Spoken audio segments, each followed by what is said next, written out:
Hey, we're going live. This is going to be DIY Disclosure Episode 3 with Paul HYNEK. Let me see if he is able to receive our invitation. We're just loading up here. Happy Tuesday, by the way. Let's hit him up in the messages. Invite Mr. HYNEK. And hopefully he's available as planned.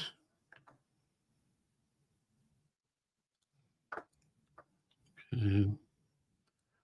Here we go. Send a little message with the link as promised. Excited to talk with Paul. He's a brilliant, interesting, and humorous fellow with rather good fashion sense too, as I learned.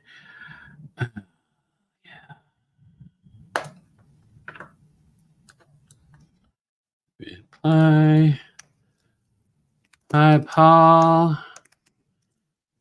Here is the link to join the podcast.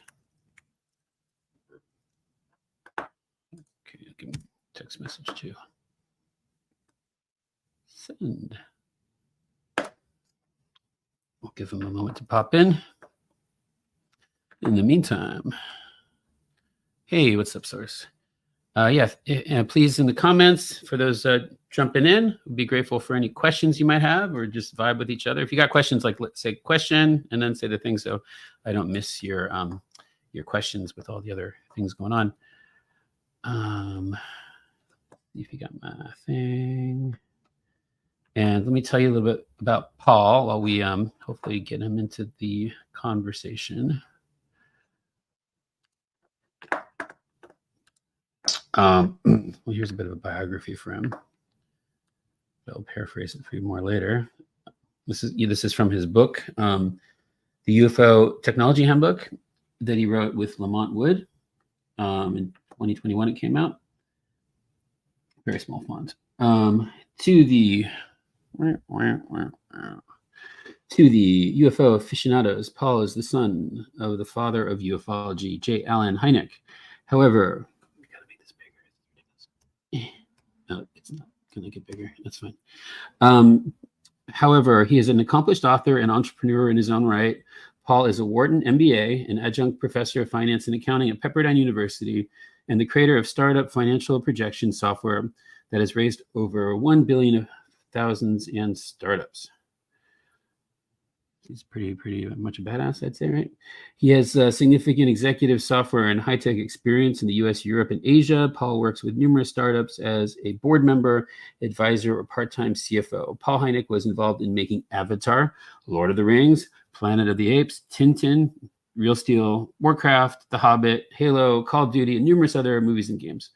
Paul led the successful acquisition of Giant Studios' ownership of its renowned virtual production, motion capture software, and was instrumental in Giant's sales to James Cameron for Avatar 2 through 5.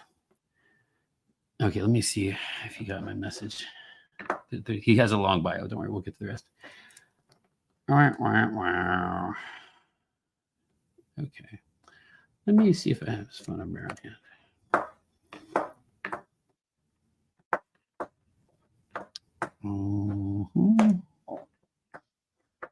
It should be here somewhere.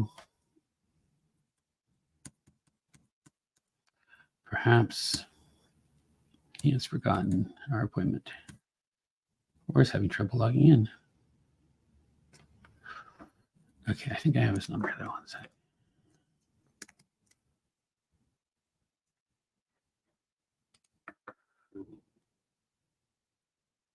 Yeah, I do.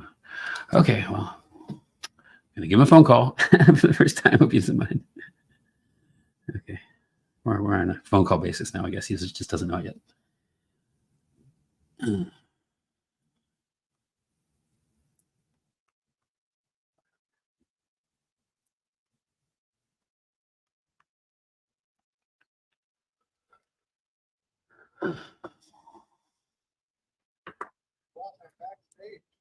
Oh, you are? Okay. Oh, I see you now. Oh, hanging up. I'm glad you made it. Okay, bye. looking at this thing. Okay. All right. Well, here it is. Let me just get my headphones on then. And we will, in just a moment, see if these work. The other ones kind of were not too hard to hear. Turning on the volume and let me load up Paul. Thank you for showing up on time, actually. Okay. Hey, Paul, can you hear me? Yeah. Oh, fantastic. Yes, great. I'm glad you got the link. And wonderful to talk with you and to see you again. Let me just turn this around. So yes, as I was reading your parts of your lengthy and rather amazing biography, but just to summarize and get us started, this is the third episode of DIY Disclosure. I was just talking with our friend Steve Bassett, and we have some other fascinating people coming up like Chris Bledsoe. So yes, it's been, I'm very excited to have you and honored to have you on board the program. But to summarize, correct me if I'm wrong, I mean, you have a multifaceted, interesting background. Obviously, your father is the famous J. Allen Hynek, who was pretty much universally considered to be the first ufologist, an accomplished academic, scientist, astronomer, astrophysicist, and such, who lived through some of the most interesting chapters of the history of ufology and what our friend Steve Bassett refers to as the truth embargo. So, and then you, just to give you a brief summary of your existence, are his son. You're a Wharton MBA. You've done all kinds of fascinating things I want to dig into because I'm a filmmaker myself. In terms of the technology and the visual effects of the most successful and innovative films of all time. Also, my favorite films, including Fellowship of the Ring, Avatar, and things of that nature. And also you do your own research and you teach at Pepperdine. Did I leave out any of the major categories of awesomeness that which you imbue? Well, that's fine. That's cool. Yeah, cool. Okay, so welcome to the program. How's your day going? Pretty good. Very productive day. Oh yeah. What's a day in the life like for Paul HYNEK? Well, they're all different. I'm a big crypto guy, and I consult with a bunch of companies and nonprofits as a CFO. And I'm doing some writing and re-releasing some software that I created. So, as a software creator, what kind of aspects of it did you do? So I've done other software, but this software it's an Excel, and it does financial projections for startups. Most startup founders don't know how to do accounting or finance, or how to make any kind of projections for a bank or an investor, or just to make for themselves to try to figure out what they can do with their business. So I made software that they don't need to know any accounting, and it creates all the financial statements and investor performance return metrics and all that. Brilliant. Do you do the coding yourself, or do you, what's? Yeah, it's not really coding in Excel. It's basically just formulas. But yeah, I did it all myself. Wow. Well, that sounds like it's going to be huge. How far into the process is it available now, or yeah, it's for sale now, and it's helped raise over $2 billion for thousands of startups. $2 billion? Yeah. Well, that's pretty impressive. I guess it works then. Yeah. Okay. That you can't. Yeah. Money confirms it. It's quite successful. And what's it called again?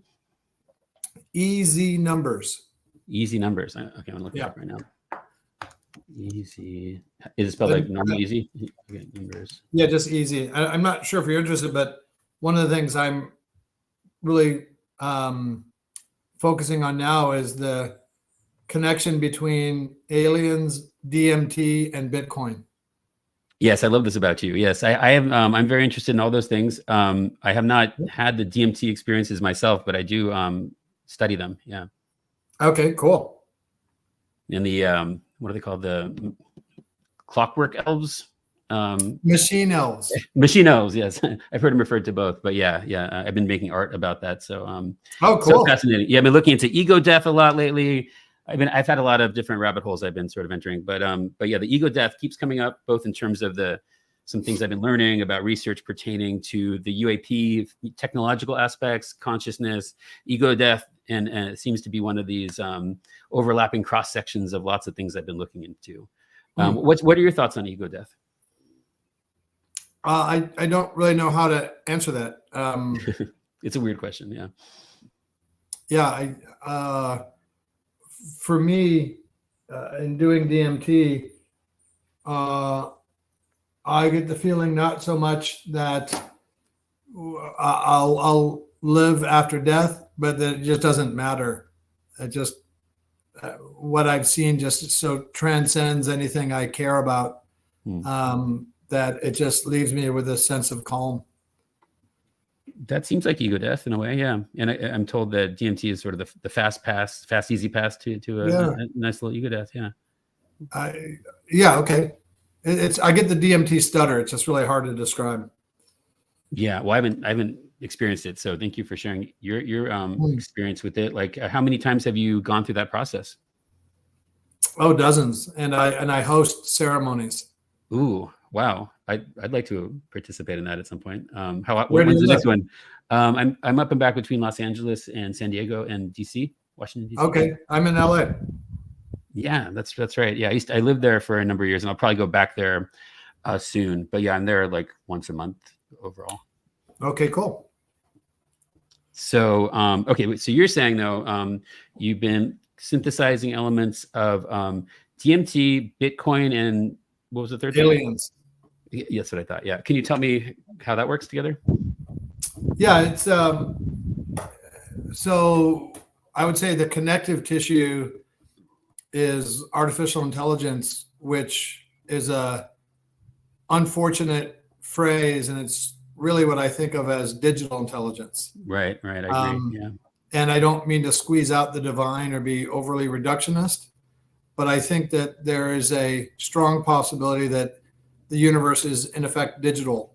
yeah, That's not a bunch of matter, but it's basically quantum information is what guides, is what creates the universe, and it's all just the quantum particles having various properties that can be described in digital terms.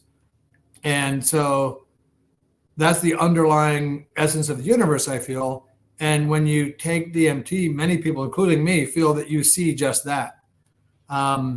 As for aliens, if extraterrestrial civilizations are sending entities here in spaceships, I doubt that they're sending their A team. And most likely they're sending some kind of artificial intelligent sentient bots. So they're sending digital intelligent bots through a digital universe to come see us. Bitcoin is obviously a digital currency, and I think is a positive beacon to other civilizations that we have at long last achieved a level of sophistication such that we might be able to sit down and convene with them. cool. Speak their language, maybe. Yeah. Yeah. Have you, in your research and experiences, attempted to make contact in various ways? I have. That's why I chose to start experimenting with DMT. And is that where you've had I assume the most success? And have you been able to replicate that success, sober or, on your own biology? Yeah, I don't have the ability to summon flying saucers, but I have the ability to invoke a DMT session at any time and attempt to influence that and communicate. And Cool. it's and replicate it. When's your next ritual again? I definitely want to participate. I'm overdue. Maybe this weekend. Who knows? Cool. Yeah, I'm overdue for this. Yeah, I have a lot of mentors who tell me about this, but it's time for me to, because this is less crazy than hanging out with people who have abductions and stuff and exploring that aspect. So, well, I think in the UFO field there are two kinds of people. People who feel, and they may well have had a personal experience and a communication with some type of entity, and so they're fixed on that. Not surprisingly, they feel whatever that entity tells them is the truth, and that's the supreme knowledge. Then there are those of us who haven't had that type of classical alien abduction contactee experience, and we don't really have a horse in the race. We just want to find out the truth. Now, I differ from my friend Steve Bassett, who you've talked to, in that I don't care what the government says or does. I don't follow that. Steve Bassett and Danny Sheehan and Richard Dolan are doing wonderful work trying to pry secrets out of the government's hands, but I don't care what they say or do. They're not a good faith actor. Yeah. And so I think that it's people who are interested in the phenomena working more and collaborating more with scientists that we can actually make real progress. Yes. Well, part of the reason I'm honored to be part of the Hollywood Disclosure Alliance, which you are the CFO of, right? Yeah. Yeah, that's been a really great thing for me, because I'm a filmmaker and also someone who, researches this topic. So to have it my two worlds come together in such a beautiful way. And that's when I first met you, is at the first event for the HDA. So I'm grateful for what you do to bring those worlds together, and that you represent both on such an inspiring level. And having worked with both on the ufology side as well as the filmmaking side, like my favorite legends. So it's I'm really glad we're having some time to continue our conversations. Yeah. So okay, we're gonna do the DMT thing, and that's gonna be fun. And then also you're working on the Bitcoin aspect, right? So the Bitcoin, at least philosophically, represents sort of more the ideal aspects of humanity in your assessment. I agree, when done right, and then also could be more of a language compatible with those that control the simulation, because it is a digital thing anyway, and it is egalitarian by intention. So what other ways do you think that the technology of things like blockchain and Bitcoin could help us get to the truth, and make contact, or whatever else you find important? Well, Bitcoin and blockchain are decentralized, and many of the great evils of the world are due to corrupt centralization. And in cryptocurrency, in ufology, and in psychedelics, we have a bad faith, corrupt central actor in the US government who does not have the wishes of its citizens at interest, and is capricious and secretive and corrupt. Bitcoin is the biggest innovation of our lifetimes, I feel, and is, there's the idea of Bitcoin astronomy, that all civilizations in the universe, given certain factors like individual economic motives and finite resources and no magic, will develop something roughly analogous to Bitcoin in some form of proof of work, governance protocol, store of value. And I think that's almost inevitable. And if another civilization sees the breadcrumbs, the digital breadcrumbs of Bitcoin and blockchain, I think they will feel that we have ascended to a sufficient level as to perhaps have communications with us. Yeah, maybe they'll somehow communicate through the blockchain for a proper encrypted conversation. Very cool. So, okay, going out of order a bit, but I'm so curious to learn more about the work you've done in the entertainment industry, and I guess continue to do as well, of course. So how did you get involved with that? And please tell me about your VFX work, and just we'll start with that. Okay, so I've worked a lot in entertainment and in film and TV, and in film worked primarily in visual effects, like my older brother, who's done that for a long time and who has an Oscar for it. I worked more on the business side, and I worked primarily in motion capture and virtual production. I was part of the team at Giant Studios that developed what's called the virtual production pipeline, which is very common now, but back in those days was very uncommon. And it's what allowed us to have the first, I think, successful integration of a CG character in a live action film, which was Gollum in Lord of the Rings. Yeah. It's a completely different production pipeline than traditional filmmaking. And it requires that the production company understand and approach the project in a very different way.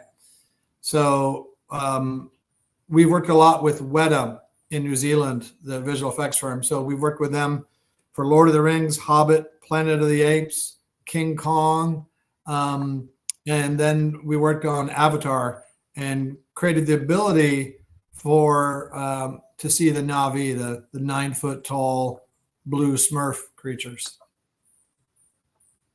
Yeah, amazing. Yeah, I was just watching Lord of the Rings for the millionth time 2 days ago, and yeah, and the visual effects on that are way better than the visual effects now. It's crazy. And the first time that there was a all digital character with motion capture, it's still the best character. So yeah, just those movies are there's probably never going to be anything as good as them ever. And how did you decide to focus on the visual effects side and the business side? I guess was this before or after you got your business degree? This is after business school. Okay. And it's just a friend of mine said, hey, I know this company that's got the best motion capture technology in the world, and they want to talk to you. I said, okay, sure. So this was in 2001. So I started working with them then, and then returned with them in 2008 to work on Avatar. And okay, there's a lot to go into. Okay, before we get to Avatar, did you interact much with Peter Jackson? Not on Lord of the Rings, but during Tintin, which he and Steven Spielberg directed. Very cool. And any stories about what it was like dealing with Spielberg and Jackson and people like that? Yeah, Spielberg especially, because I met Steven Spielberg when I was a kid during the making of Close Encounters. My father was a consultant on Close Encounters. Right. So during the filming of Tintin, I was walking down the hallway in our studio building, and Michael Kahn, who was Steven Spielberg's longtime editor, saw my name tag, and he said, HYNEK, are you related to Jay Allen? I said, yeah. And he said, well, he was a great advisor on Close Encounters. And I thought it was interesting that an editor would even know of a technical advisor, because their roles are so different and the stages of the movie they work on. And he said, does Steven know you're here? This is a Friday afternoon. I said, I don't know if Steven Spielberg has any idea where I am. So Monday morning, I hear Paul HYNEK to the set, and I go there, and it's Steven who wants to talk with me. So we talked with Steven and Kathy Kennedy, his longtime production partner, for about an hour or so. And I said, hey, can I bring my brother Joel back today? And they said, sure. So that afternoon, I brought Joel, and Joel asked Steven, hey, when I won the Oscar, this is my brother Joel speaking, when he won the Oscar for What Dreams May Come, he goes on stage and he's the one that speaks. And he was very nervous. He's kind of a shy engineer. And he was, you're getting an Oscar in front of 1 billion people. It's nerve-wracking. But he looked down in the front row and saw Spielberg smiling at him. And it really calmed him down. And so he asked Spielberg, did you know who I was, that I was J. Allen Hynek's son? And Steven said, of course I did, Joel. So it was a real fun moment. Yeah, well, Close Encounters of the Third Kind, the first and the best movie about this whole topic. And you can, obviously Spielberg, as I'm sure you can tell, researched the topic so deeply somehow. Many are curious as to who his contacts were that gave him these stories, but they do seem to continue to resonate all the way through the decades. One of the most influential movies in my personal life as well. It's such a perfect film in every respect. And, E.T. also. But okay, so Avatar. So let's move on to that briefly, although I might have more questions later about your dad, as featured so beautifully depicted in that film. So tell me how you got involved with Avatar and if you've encountered James Cameron in the process. Yeah. So I came back to Giant Studios in 2008, and we were the company that did the motion capture and a lot of the motion editing and essentially the virtual production pipeline for Avatar, in conjunction with Lightstorm, which is Jim Cameron and John Landau's production company. So worked on that for a couple years. And I remember when we had a cast and crew screening a couple months before it was released, and it didn't look very good. It just didn't hang together well. It hadn't been edited yet. And so we were all very surprised with how successful it was. And it was a great process doing it. And I did interact with Jim. And I remember I saw him, I teach at Pepperdine, and one night after class, I went to Taverna Tony, a restaurant in Malibu, and he was there. So I talked with him about a half hour, just catching up. And I remember saying that, hey, I've heard now that there will be not 3 more avatars, but 4 more. Is that Fox who really pressured you into doing another one? And he said, no, that was me. I have enough story for 5. But now it looks like they're going to be 7. Wow. Yeah, I thought the second one was really fantastic. I hope folks like Avatar, because there's a lot more of them coming. Well, it continues to dominate. So yeah, we'll see how much story there is, but I'll definitely watch all of them. So tell me about the technical side and the business side of making the visual effects for such an innovative film. Well, Avatar was a very good experience because visual effects is a very tough business. You have a lot of ruthlessly competitive bidding. I remember for a movie called Jack the Giant Slayer, we did 40 bids to get the work. But with and usually games like Halo and Call of Duty were much better experiences for us because films are often sort of ad hoc groups of production people that come together that aren't that tech savvy and are always trying to cut corners on costs. Even after we've signed a contract and say, here's the budget, they'll look at somebody on set that day and say, I don't see them doing any work. Send them home and don't pay them. Whereas with games, it's the same people we work with for each version of the game. They're very tech savvy. They want to say that they're working with a company that worked on Avatar.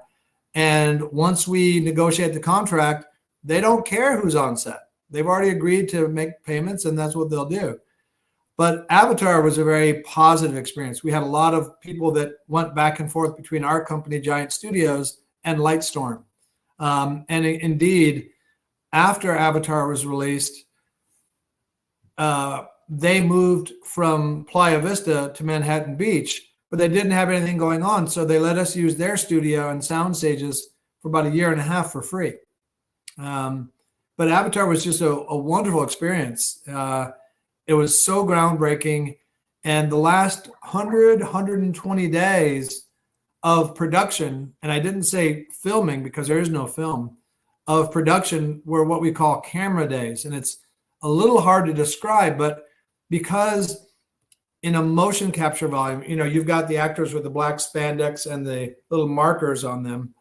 We're picking up, the cameras in the ceiling are picking up the movements of these markers that correspond to skeletal joints. So there's no green screen in the background. We don't care about anything outside the capture volume. And we do care there's nothing shiny inside the capture volume. When we did the movie Warcraft, the director was Davy Jones, who's David Bowie's son. Yeah. And he kept wearing shiny shoes. And that's a real problem. So you have to tell the emperor to change his clothes. So you capture the skeletal data. And because of that, you can have any camera angle that you want. And you can change that at any time. So the last 100 days of production were Jim and the director of photography deciding what camera angles to use. In a regular film or a TV show, let's say we're filming a scene between the two of us. And the point of the scene is I disclose something to you, and it's the look on your face when I tell you.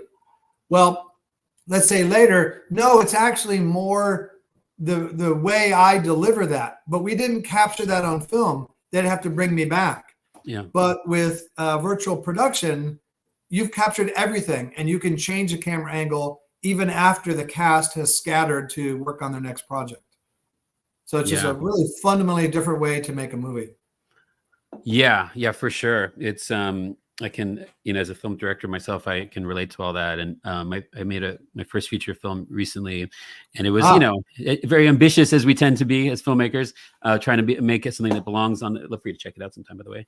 But something made to belong on a big screen. but on a limited budget. So because of that, yeah, it was a very small shot ratio, and I created a whole kind of unique style, whereas a lot of single master shots with moving camera and things. But it's quite a tightrope walk when you only have time to maybe for like a whole scene to do in a 3 takes and one moving camera. Not all scenes, but a lot of them. So but yeah, then contrast that to what you're describing, the ability to just get the performances and then move in and almost virtually create everything later. So there's pros and cons to both, right? In terms of the discipline of the filmmaking, it can, if not used correctly, it can lead to a real laziness and lack of focus in terms of the direction of the film. And the other thing is that you have to approach it in a fundamentally different fashion. People tend to think of visual effects as post-production. Right. But in this case, if you're doing a movie, let's say like the movie Tintin is all animated characters. If you're using motion capture, that's the actual production. And to make your experience far better, you have to front load the process of making a lot of the digital assets before you begin production.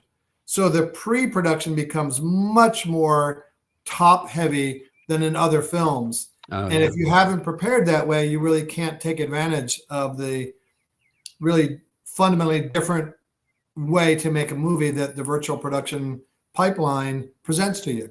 Yeah. You got to be really prepared that way with the storyboarding and also the details of the props and every angle. It's all preparation. If it's going to be successful, it's all preparation. Although with these digital tools, it seems like you could also do fun things with spontaneity, more of like breathless kind of experimental vibe where you can just really do on the fly things, and then also enhance that kind of aesthetic digitally, which would be cool, because I think most people, when they use the digital stuff to fill things in, it's to make it like just too perfect. But it'd be fun to experiment with like more experimental artistic methods that use the post-production stuff to be more stylized, I guess. Yeah, just new tools, I guess. Yeah. I mean, it can be a blessing and a curse because you have so much more freedom, but you could spend years editing and changing the camera angles. I remember on Tintin, there's a scene where Jamie Bell's in a car and Spielberg was basically being the director of production and detailing how he wanted the camera angle to change. It'd be much more dramatic if we start behind the hedge and then come up and show the car coming by, as opposed to starting on the street already. Yeah, that must have been so interesting. How much were you able to see Spielberg directing on that project? Oh, every day for 6 weeks. And what's interesting about Spielberg compared to, say, Jim Cameron, is that Spielberg is obviously very successful. And part of the reason he's successful is that he gets the best crew he can of high-level professionals, and he works under budget and on schedule. We had a 6-week production to capture all of the motion of all the actors for the movie, with Daniel Craig and Andy Serkis from Lord of the Rings and Jamie Bell and others. And on the 6th Friday at 4:00, there was a champagne toast wrap party scheduled. And we all knew it was going to happen on time, because if Spielberg has 3 hours to get one shot, he will make sure he's very prepared, that he can get shots that he likes, and then he will take the best shot in that time. Whereas James Cameron, he will spend as much time as it takes to realize close enough to the vision in his head so he can sleep that night. Right. So in Avatar, you have a lot of these scenes where these quadcopters flying around the Hallelujah Mountains. That's actually Jim Cameron holding a maquette of the helicopter, the quadcopter, and watching it move himself. He did 6 weeks of flight paths. Cool. And, 6 weeks just of things flying that he did, which was the whole time for the entire production of Tintin. And then right after Avatar, we did a zombie movie, and we did the whole thing in 6 days. Yeah. No, I can empathize with both those people. Both are major influences. Actually, I went to graduate film school at USC, where one of the amazing classes I took was about Spielberg, and Spielberg actually taught some of the classes, which was pretty silly. Oh, cool. But yeah, I got to meet him a bit that way. And just the nicest, most calming person. Yeah, you can imagine from my interactions how he handles himself on set, and I've heard all the stories, and I did take a class on him after all, so I did hear a lot about his. But yeah, he has such a good flow state, and for someone so uncompromising and innovative, who pushes the envelope technologically, he's like such a chill guy. And then, James Cameron is the greatest like alpha, filmmaker of all time, who's just like this courage and his drive. He'll just push everyone to the brink, and somehow, people will still be like okay with it because he's James Cameron. Yeah. Well, and also, even though he can be very tough because he knows everybody's job better than they themselves do, but they know he's putting in the same time and more himself. So it's not just like he's yelling like some of the directors I've worked with who yell just to show that their boss or impress the woman they brought to the set. He's yelling because he knows you're doing something wrong, and he told you about it the other day and you forgot. And he needs to have the shot done in a certain way for it to work. So he's yelling, but he's putting in more time than everybody else and has the whole picture riding on his shoulders. So even though you get chewed out, you respect where he's coming from.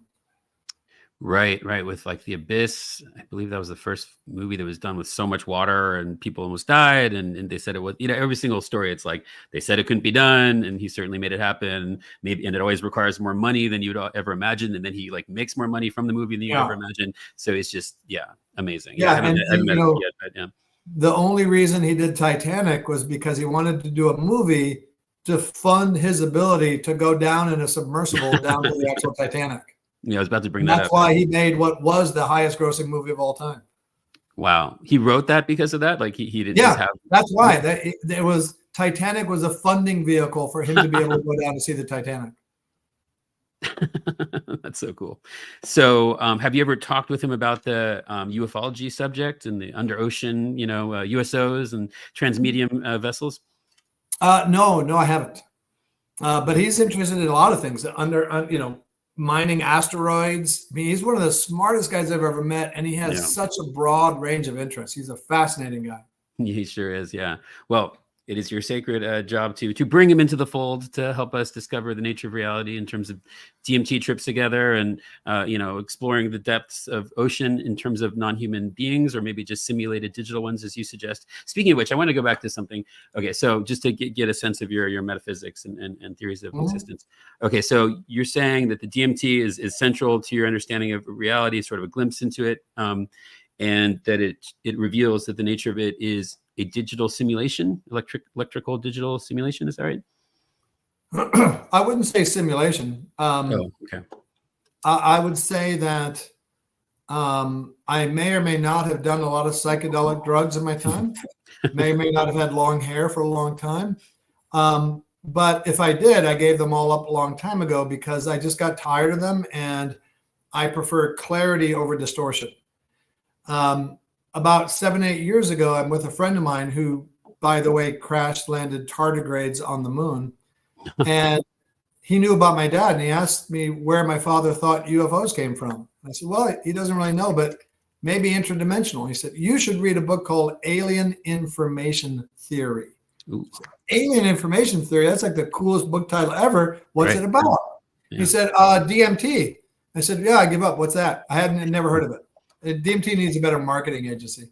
And he said, oh, well, it's a super powerful psychedelic drug. And in this book, the author theorizes that it's not hallucinatory, but it's actually revelatory in that it is a window to a hyper real universe that you can see when you take DMT. That's fascinating. And a couple hours later, I met this new guy. I asked him what he does, and one of the things he said that he does is facilitate DMT sessions. Like, holy shit, I just heard about this stuff. This is a great drug dealer, this guy. Yeah. But I was going to Canada for vacation the next day, so I couldn't. But 2 weeks later, we did. And that was the first time I did it. And I had the sort of archetypal breakthrough. And I asked the universe, basically, if it was related to what we perceive to be UFOs and aliens. And the answer I got back was, we can't explain in a way that you would understand. And I thought, well, yeah, if DMT and maybe ghosts are related to UFOs, I can see how I wouldn't be able to understand that connective tissue. They could at least say it's ghosts, and you'd be like, what does that mean? They're like, well, like ghosts. Yeah, it's just frustrating that they can speak such good English. They're so coherent, but they can't even try, can't even make an effort to unravel these mysteries. Maybe we should press them. I didn't perceive it that way Oh, as okay. like being coy or deflecting, but rather that, I mean, think about it. If DMT is another dimension, and when you take DMT, you have an understanding for how bizarre it is.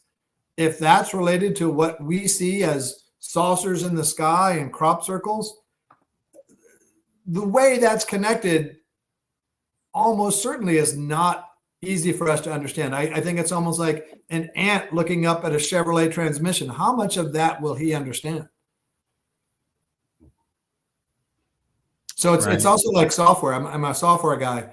You can see sometimes how that software works, but you don't always know exactly how or how to fix it. So a lot of times in life, we understand that something causes something else, but we don't really know what it is that happens under the hood. All right, but ants don't seem to have individual consciousness much to speak of. They don't have, as far as we can tell, linear storytelling, memories, and all that coherence narrative stuff, as I refer to it in my personal epistemology. But we do, right? So we can at least, and we understand metaphors and archetypes. So potentially these DMT beings, they could at least give us an analogy, couldn't they? If they weren't being so cool. Well, I can't speak for them, but sure, yeah, we are Is what the answer a bit more intelligent than ants, but I think that the connection between DMT and UFOs is sufficiently more complex than the Chevrolet transmission that it could just well be beyond our ability to understand. I don't know. Right. I just wish they could at least give us a metaphor, it's like a rainbow with, X, Y, and Z. It's cool. We'll keep pressing them for answers. So you think it's not a simulated thing then? It's there's at least other realities out there you can access this way. It is your sense that through DMT and DMT Fun World with the Clockwork Elves, I think I got that wrong again. That's what I call them. Is that maybe more fundamental to our reality? Or those, like, I made a piece of art about this, or when you enter that world, is it like the back rooms of reality? Yeah, I think I feel that it's some form of digital universe, and it may be a simulation, but I don't think those two things are always need to go together. A digital universe just sort of talks about how consciousness and matter is just information. It's not really stuff. And like when you see waves on the ocean, the water isn't really moving. It's just a pattern of sort of a template of instructions for water that's moving. DMT, for many people who experience it, including myself, it feels hyper real. It doesn't feel like a distortion. You can break through in 10, 15 seconds. It can last as short as 5 minutes, and then you're back and you're trying to sort of reorient yourself on what's going on. But it is such a incredible experience. And for me, it's always fairly the same. So one time I took it, and the beings there were kind enough to focus on emotional healing for me. And then the next time I took it, they said, "Welcome back, Paul. Let's pick up where we left off last time." So it's like, call it what you will, God or the root level operating system of the universe stops, knows my name, and remembers our prior appointment and wants to help me. And at the same time is creating the fabric of the universe, which I felt that I saw. It's beyond, it's more bizarre and more amazing than anything I could have ever dreamt of. So again, to your point about could they give us a metaphor or analogy, I don't know. I mean, it's just once you experience it, you understand just how far beyond us that world is. And what's fascinating to me is it's always there. It just feels like a sort of permanence of state. And I can enter in different, I can go to different depths inside there and come in from different angles, depending on how the DMT is administered, but it's always the same intelligence that's there. And it's just, like I said, I get the DMT stutter. It's just very hard to describe, even after these years. Thanks for sharing that. Yes, it is time for me to begin this journey, I think, finally. Okay, I want to take a couple questions from our friends who are listening in the community. We have Chrissy Lazar, who wants to know if you perhaps know this. Paul, do you know any details about the mashed potato scenes? I guess she's talking about Close Encounters. Close Encounters. One of my favorite scenes, if not my favorite, actually. Yeah. Any thoughts? I mean, I know. Yeah. Not about the mashed potatoes in particular, but I know a lot of anecdotes from the filming, and I met Spielberg during the filming. Really? Of that movie? Yeah. Wow. Yeah, I remember. So one day my mom said, "Hey, Paul, do you want to meet Steven Spielberg, who's directing this movie with your dad?" And he wasn't that famous then. And I said, "Okay." And then the day came to meet him, and he was at O'Hare Airport. I was in Chicago in Evanston. It's like 45-minute drive. I said, "I don't want to go there." She said, "You said you're going. You're going." So I had to meet Spielberg under duress. Sounds like a moment. Yeah. And so, but, there's so many interesting stories. For example, the Kerry Duffy, who played the kid in Muncie, Indiana, when he looks up and he has this kind of startled look, it's actually Steven Spielberg in a gorilla costume dancing around. And so he had to get that on the first take to really get that look of surprise. And one of the reasons the movie holds up, I feel, is the visual effects. Douglas Trumbull. Yeah. And also, you have those wonderful cloud effects. And that's actually by a friend of my brother and mine named Hoyt Yateman, who was an intern at UCLA. And what they used to do for clouds back then is they used what they call a milk machine, where you have this big tank of water and you put different types of milk in it, and that simulates clouds. Cool. And, they made really good choices to use effects that they knew how to do, as opposed to newfangled things that wouldn't hold up. So the effects look really good on that. And as the mothership is sort of cresting the ridge to land at Devil's Mountain, Devil Tower, if you look really carefully, you can see some Star Wars artifacts like R2-D2 hanging underneath there, because Rick Baker was the model maker for both movies. Yeah, those models. Yeah, I aspire to make, no offense to the digital people, as many practical effects as possible when I get chances to make films. So, and when there are digital effects, I'd use them as subtly as possible, and then I obsess about them like crazy, because I as a filmmaker, there's nothing I hate more than bad visual effects. Yeah. Well, that's why when you have a visual, like a summer blockbuster visual effect movie, most of the big scenes happen at night, because it's a lot easier to do visual effects at night, or like smoky scenes and things like that. Yeah, more suspenseful, so leaves more to the imagination too, which is better. Go on. Yeah, I was just saying, it leaves more to the imagination, like obviously the famous shark thing not working out led to all the brilliant filmmaking and suspense of just seeing, little indicators of the potential threat. And full robotic night is a scarier time, but it's just from a visual effects point of view, a lot easier to not have to worry about refractions of light and luminance and all that kind of stuff. Yeah. So that's why usually big effects are at night. In terms of like digital effects, like what do you think are the best examples of innovative digital visual effects in recent history? Well, now you've got the ability to composite live action backgrounds. So there was a TV show called Versailles. Oh yeah, one of the actresses in my movie was in that, actually. Yeah, it's a good show. Oh, cool. Yeah. Cool. It's a good show, and that was done in a soundstage with bare bones hallways and walls, and all the backgrounds were all live composites. Really? All animated, like AR CG backgrounds. Wow, that was really ahead of its time. I didn't know that. Yeah, and it's something that you have such sumptuous decorations in the Palace of Versailles. Wow. And there was nothing there. So like when Avatar came out, I took out, 15 groups of people to go have dinner, see the movie, and go back to the studio. And a lot of them were disappointed because there are no trees from Pandora. It's all very stark. And I would show them these these gray poles. And those were what we used with tape between them for the contours of the floating Hallelujah Mountains. That's all we needed, was just to know the contours. And so I really like when you can have a very Spartan set and fill in with so much backgrounds. And now you've got the game engines that can do so much for movies and have their own physics in them. It's just incredible. Like Unreal 5 is amazing.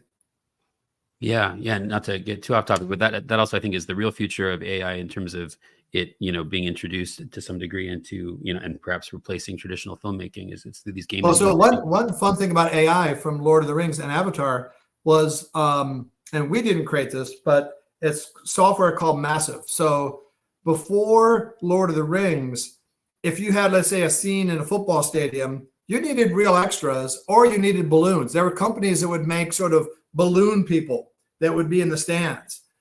But on Lord of the Rings, they created Massive software, which made digital doubles or software agents. So you have a fight with like 10,000 orcs against dwarves and elves and all that. Well, you've got the hero characters in the middle, and those are real people. Then you've got thousands and thousands of software agents. And they had to go through so many iterations because you need just the right amount of motion from those characters for you to sense there's something going on, but not too much to draw your attention away from the hero characters. And so that software has developed so much that I forget what movie it was. A couple of years ago, Fox put out a press release saying that while they were filming, some of those digital characters on the fringe of a battle scene kind of woke up and decided to run away. And I think that's bullshit. But on Avatar, that software is developed for the plants on Pandora. So a lot of the plants and the flies on Pandora are actual digital synthetic beings that grow and live according to virtual light, humidity, and soil conditions. And an Avatar, because it's a 3D movie, you want to have like speckles of sunlight and flies and insects to accentuate the 3D volume. And one day Jim is walking around with a virtual camera and he says, how many flies do we have? Oh, we have about 20,000, but most of them migrated to the brackish swamp area and not where we were shooting.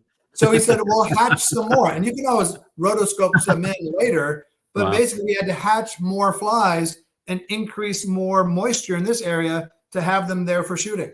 Yeah, I mean, I'm envisioning like at some point, maybe 7.5 years is my futurology prediction. There'll be the ability to like be able to like prompt Avatar or future avatars to give you the whole story, but from the point of view of one of those like mosquitoes or something, because there are all these like characters that are living in the world, and some with logic and physics. Yeah, it's fascinating and kind of scary as an artist to think of these things. But what I'm excited about is there being hopefully another renaissance of like independent artistic cinema through AI, maybe in that number of years described, where you can, after the industry burns through all the intellectual property and iterates and regurgitates it in every conceivable way, there will be, I hope, an opening for more outside the box original stories to come out using this emerging technology. And perhaps there'll be an appetite from it as well once people get so burned out with the same old, properties. Well, I think that's interesting thought. Hollywood will never fully exhaust the regurgitation and rebooting of franchises. They'll keep doing that forever. Yeah. Because they'll start rebooting the later versions of reboots of franchises. Yeah. But, people talk about AI and how it can sort of displace writers. Well, yes and no. The best writers for screenplays or books or whatever will always have jobs, always have outlets because they have a unique voice, and AI can't do their unique voice. For sure. And they will incorporate AI to do some of the drudgery, like, okay, come up with 10 ideas for me, or come up with 10 brainstorm things for that. Yeah. The people who are going to be and all already being displaced in writing and software, et cetera, are those kind of in the middle, say the journeyman. But who are they being displaced by? People who couldn't have done anything before, but are becoming suitable prompt engineers that they can do things. So just as a little throw exercise the other day, I asked AI to come up with 3 really fun ideas, and I had a little bit more in the prompt for a children's book.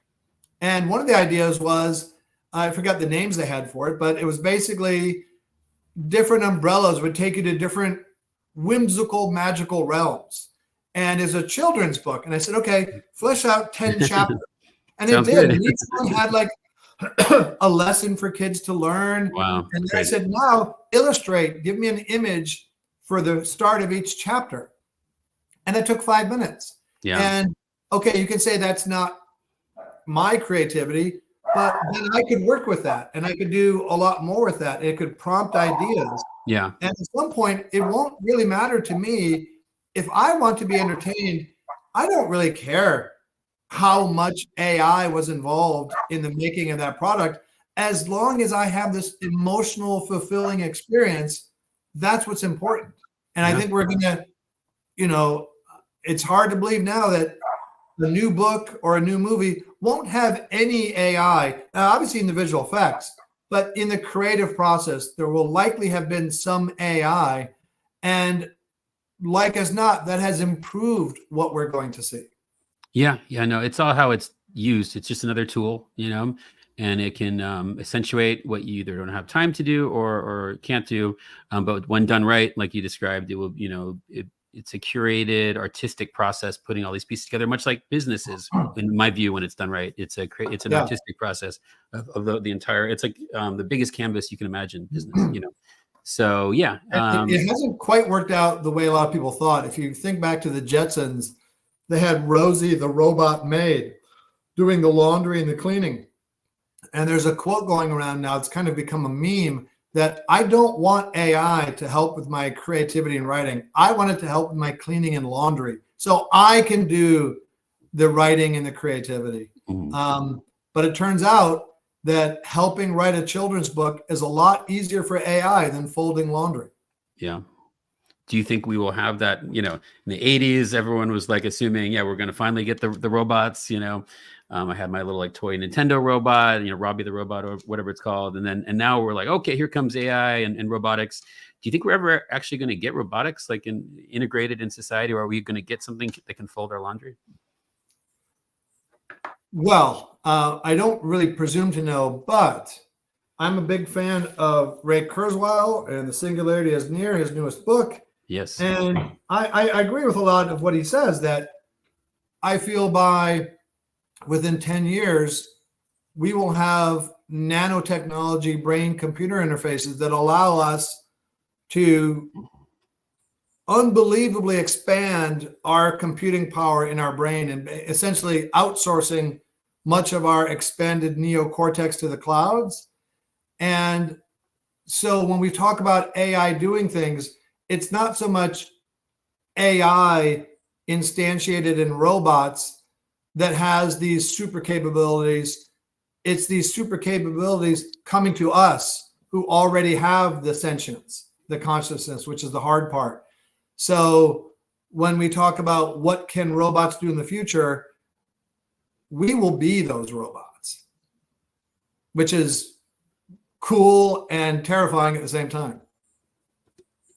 Right. But will we also, so we're not going to get anyone to fold our laundry that's not us? Well, that could be, the 87th version of me. Oh, well, thank you for eventually folding my laundry. I'll be patient until then. Okay, cool. We're going to have to get back to the ufology topic a bit. We're going nonlinear. Sure. It's an artistic choice, not because we're disorganized now. Yeah. Okay, so some of the obligatory questions to get to know you better. So you grew up, amidst all this history with a historic father. So can you just, give me a little more background about, I know you have many siblings that are also very brilliant people.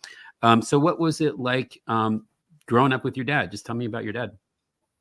My dad was awesome. So was my mom.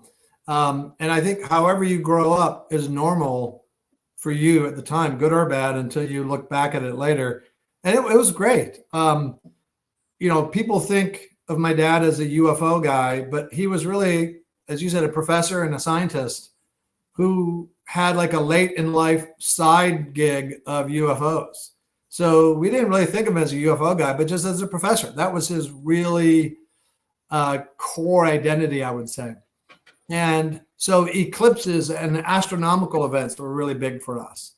When I was 11 years old in 1973, we went on an eclipse cruise, 2-week cruise, basically to the west coast of Africa. And our family had all of our meals together at one table with another family for 2 weeks. And it was Neil Armstrong and his family. It was just an amazing time. And we all went for free because my father was speaking on the cruise ship. And so it was those kind of things that happened. Or, famous UFO people coming over for dinner. We had flying saucer ornaments on the Christmas tree. So I literally do not know life without UFOs. But it was a really wonderful childhood. We grew up in Evanston, which is a suburb of Chicago. Oh, really? My mom's from there. Yeah. Oh, cool. Yeah. Just middle-class family, just comfortable existence. Went to public schools.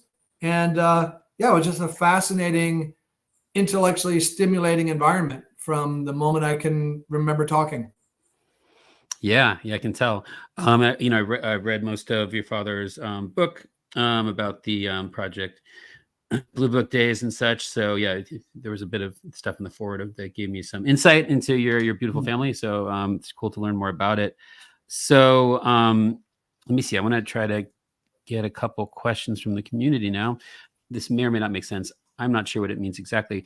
Ask about VR experimenting with quantum particles.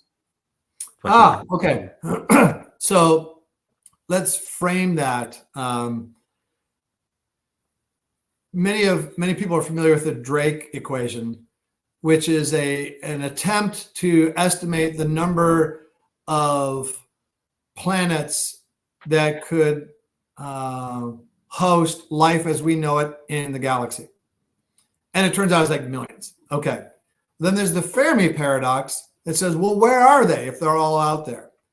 Then you have the transcension hypothesis, which I think is fascinating, that says as a civilization becomes more and more advanced, they don't need to put entities in a nuts and bolts spaceship and send it across the universe.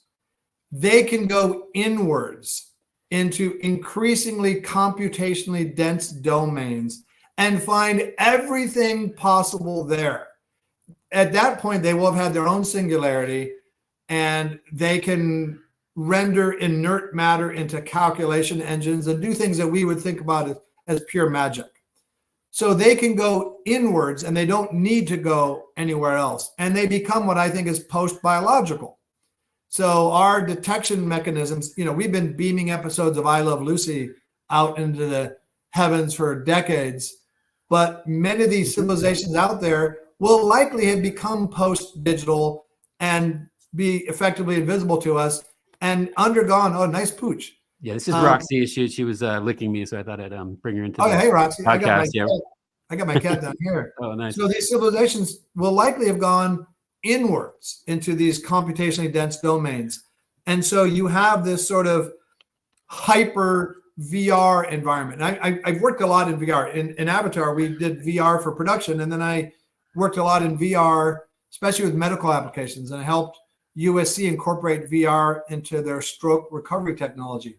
So I'm a big believer in VR and AR, but the question was getting at this sort of, and VR becomes kind of a weak term, but this going inwards into a supercharged virtual environment, call it, to the level of quantum particles.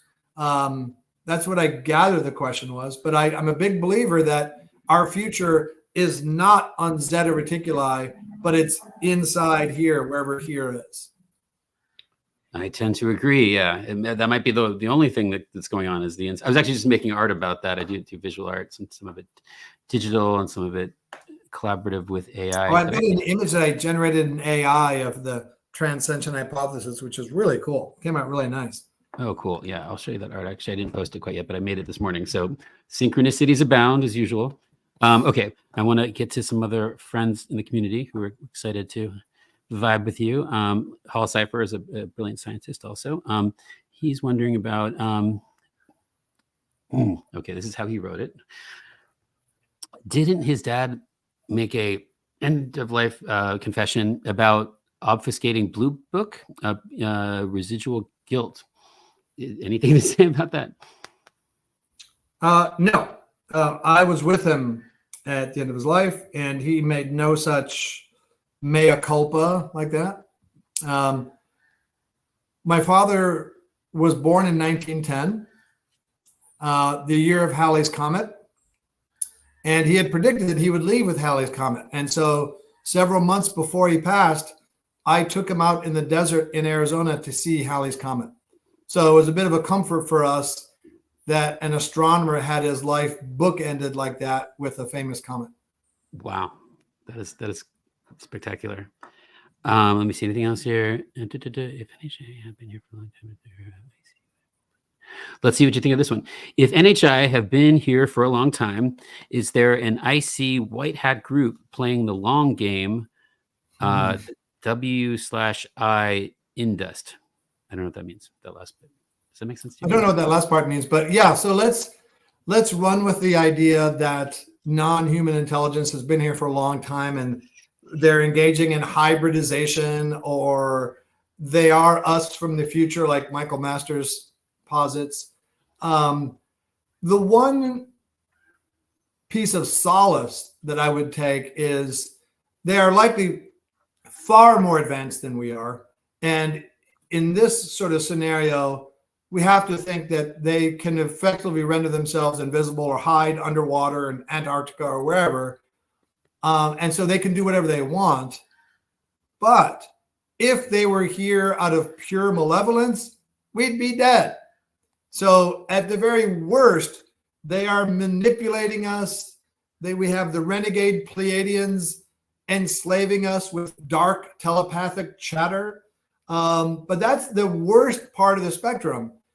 If they're here, like as not, they have neutral or benevolent motives for being here to help us, to stop us from blowing the world up or just poisoning Gaia to the point of no return.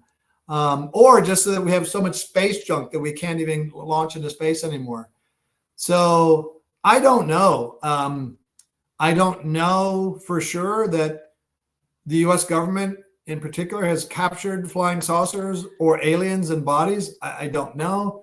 If they have, I certainly don't expect them to disclose anything at all. It's not in their interest to do so. But, Danny Sheehan and others may force it out of them. But yeah, I mean, I certainly don't have any knowledge of any non-human intelligence that's here, apart from perhaps in our sister realm of the DMT verse. Yeah, well said. What do you have any theories, and or did you hear any theories from your father about Roswell, and also related to Roswell? Was he, at what point did he was he updated about that situation? Well, he knew about Roswell from the get-go because it was a military base. It was an Army Air Force base in 1947. And he was already working with the Air Force. Project Blue Book started officially in 1949. But before that, there was Project Grudge. And before that, Project Sign, which started in 47. And indeed, he had clearance. He worked on the proximity fuse in World War II. So he had security clearance and a lot of contacts with the Air Force. And that's one of the reasons I think he was selected to work with the various UFO projects. So he knew all about Roswell. And, the interesting thing about Roswell that not a lot of people know is that it wasn't really until the 1970s that it became widely known. Right. So yeah, he was quite familiar with it, and he talked to Mac Brazel, and he went and investigated. He wouldn't talk that much about this or that case. For him, it was more the accumulated weight of the data and the patterns that sort of form over time, and this many cases that Air Force personnel report. He put a lot of stock in those because that was the people the Air Force themselves trained. So it's hard for them to poo-poo those kind of sightings. And, the one thing about Roswell that you can't get away from is that you had the Army Air Force Base commander authorize a press release saying they captured a flying saucer. And you have to think, and that person, they had a successful career after that. You have to think that they would have wanted to take their time. And this is, a couple years after World War II. So it's still very kind of tense environment at the beginning of the Cold War. You'd think they would want to take their time and understand that, hey, this isn't balsa wood and duct tape and tinfoil. This is not a balloon. This is not Project Mogul. This is a flying saucer. Okay, let's run with that. Of course, they walked it back starting the next day, but that's what, our good friend Steve Bassett would call the truth embargo. So to me, more than any of the specifics, and, my friends Kevin Randall and Don Schmidt are two of the leading experts on Roswell, and they know it backwards and forwards. To me, the thing that jumps out is that you had the Army Air Base commander authorize a press release saying, we captured a flying saucer, and the process that goes into that. So for me, it's often more things that behind the scenes happen, or like the United States Navy in the 2022 report that came out saying, we see these things all the time, and they are a threat to national security, and we're concerned for the safety of our aviators. For them to go to that length to say that, there has to be something going on. And to me, that's more convincing than any particular case. Yeah, exactly. Most of the data points are just the fact that these things exist. Fast forward to like modern history with the UAPTO, the fact that they made a legislation like that didn't quite go through 100% as yeah. And another interesting thing about that 2022 report, which is only about 7 pages, is that you look and you can see the alphabet soup of all the various 3 and 4 and 5 and 6 letter government agencies that were involved. Basically, the whole spectrum of the intelligence community, both civilian and military. And yet the one entity that has historically been most associated and most interested based on FOIA document releases is the CIA. And they were not listed. They're the only agency of note not listed as having contributed to this document. Wow. Well, that definitely says something. So what is your personal take on what really happened then with Roswell in terms of the craft? Was there a craft? It seems like you think there likely was. And do you think that it was empty, as some people say, more of like a Trojan horse, or that there were in fact bodies within it? Was it a crash landing? Was it a shoot down? Was it a sort of just thing that kind of appeared mysteriously intact? No idea.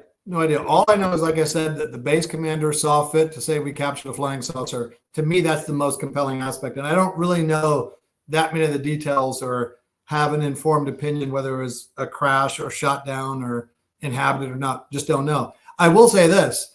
I met Lieutenant Colonel Robert Friend, who was one of the Air Force directors of Project Blue Book, along with my father as the scientific director. And I had a very good discussion with him on his 99th birthday. Oh, before that, we did interviews together for some B-roll for the TV show Project Blue Book. And he was asked if alien bodies were ever taken to Wright-Patterson Air Force Base. Now, this man was a complete patriot. He was a Tuskegee airman. He worked on the space shuttle, and he worked on Project Blue Book. And he was interviewed for all these different things. And at 99 years of age, you could tell sometimes he's sort of forgetting who of these 3 different worlds are interviewing him. But his recall for details was very sharp. And so he was asked if alien bodies were ever taken to Wright-Patterson. Now, he took his oath very seriously. He never broke his oath. But his answer was fascinating to me because he said, no. But then he went on, he said, alien bodies would not have been taken to Wright-Patterson. That's a mechanic center. They would have been taken to Fort Hood, which was a burn center. So he's not violating his oath. But why is he saying this extra part that he wasn't asked to say? So that's fascinating. Then on his 99th birthday, I asked him, Lieutenant Colonel Friend, I'm your former buddy's son. You can tell me, did you ever see anything convincing? And we're outside in Manhattan Beach at his 99th birthday party. And still, he looks around. And he leans over and his eyes sparkle and he says, yes. Oh. And so for me, those are the most compelling things that I latch onto, these patterns, these Air Force, these military people either speaking between the lines, or this is a man who had no reason to lie to me, no reason to mislead me. He felt fondness for me because of my father.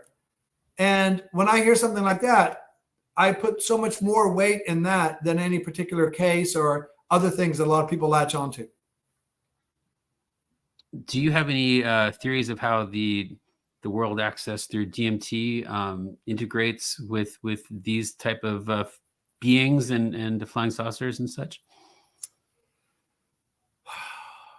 I believe DMT is not a hallucinogenic drug. I believe it is a plant medicine technology.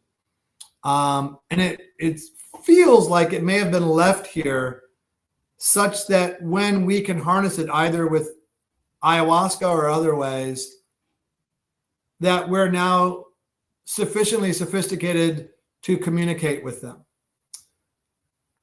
Again, how the intelligence in the DMT realm is related to aliens, I don't know. I plan to keep investigating to try to find out.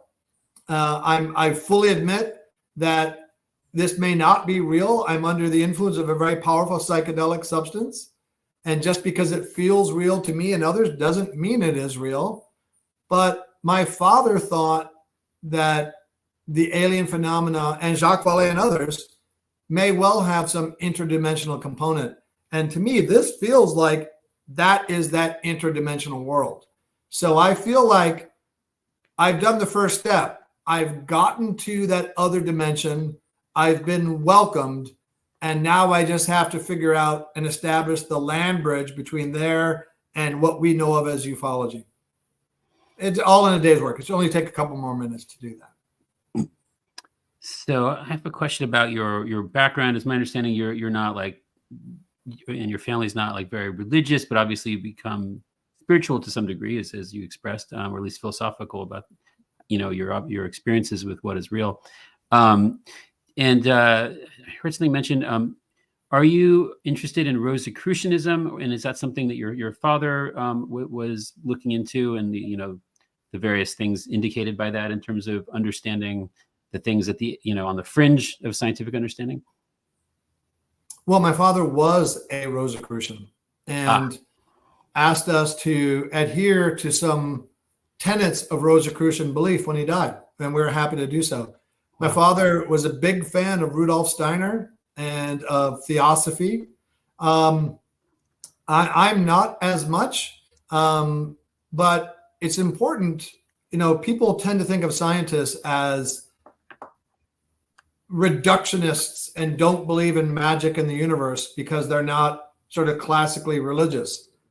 My father had no problem with there being some higher power or some magic in the universe, and found great inspiration in Rosicrucian teachings. Yeah, I'm not that knowledgeable about it, but it's something I've been looking into. Can you explain to me some of the aspects of this tradition and this sort of outlook and spirituality that you find compelling and useful in your life? So I can't talk much about Rosicrucianism, but I'm an atheist. I don't believe in any terrestrial religions. Nobody in my family did. But again, like my father, that doesn't mean that I feel I know answers. I just haven't seen anything convincing on the religious front. But I've had enough experiences in my life to feel that there's some intelligence out there. One of the questions about VR and quantum particles are connected, and that's intelligence. That's communication. So we have intelligence, and I would say that's consciousness at the quantum level. Whales have alphabets. You go to Sedona, Arizona, and I defy you to feel you don't feel energy coming out of Bell Rock. So I feel the universe has more magic than we can possibly imagine. And I feel that it's a digital universe, again, in a way that's not reductionist or squeezing out the divine.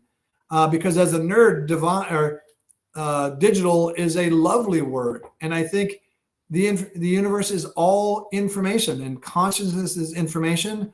And, a colleague of my father at Northwestern, Frank Brown, did all sorts of wonderful experiments. One of them was he had 2 fertile eggs, and he put an EKG on one of the fertile eggs and put the other fertile egg in boiling water. The egg with the EKG registered a reading when the other fertile egg was placed in boiling water. So, and we now understand there are, mycorrhizal fungal networks under forest floors that act as routers and send nutrients from the healthy poplar tree to the ailing birch tree. So consciousness permeates the universe on a quantum level. Localized intelligence is everywhere.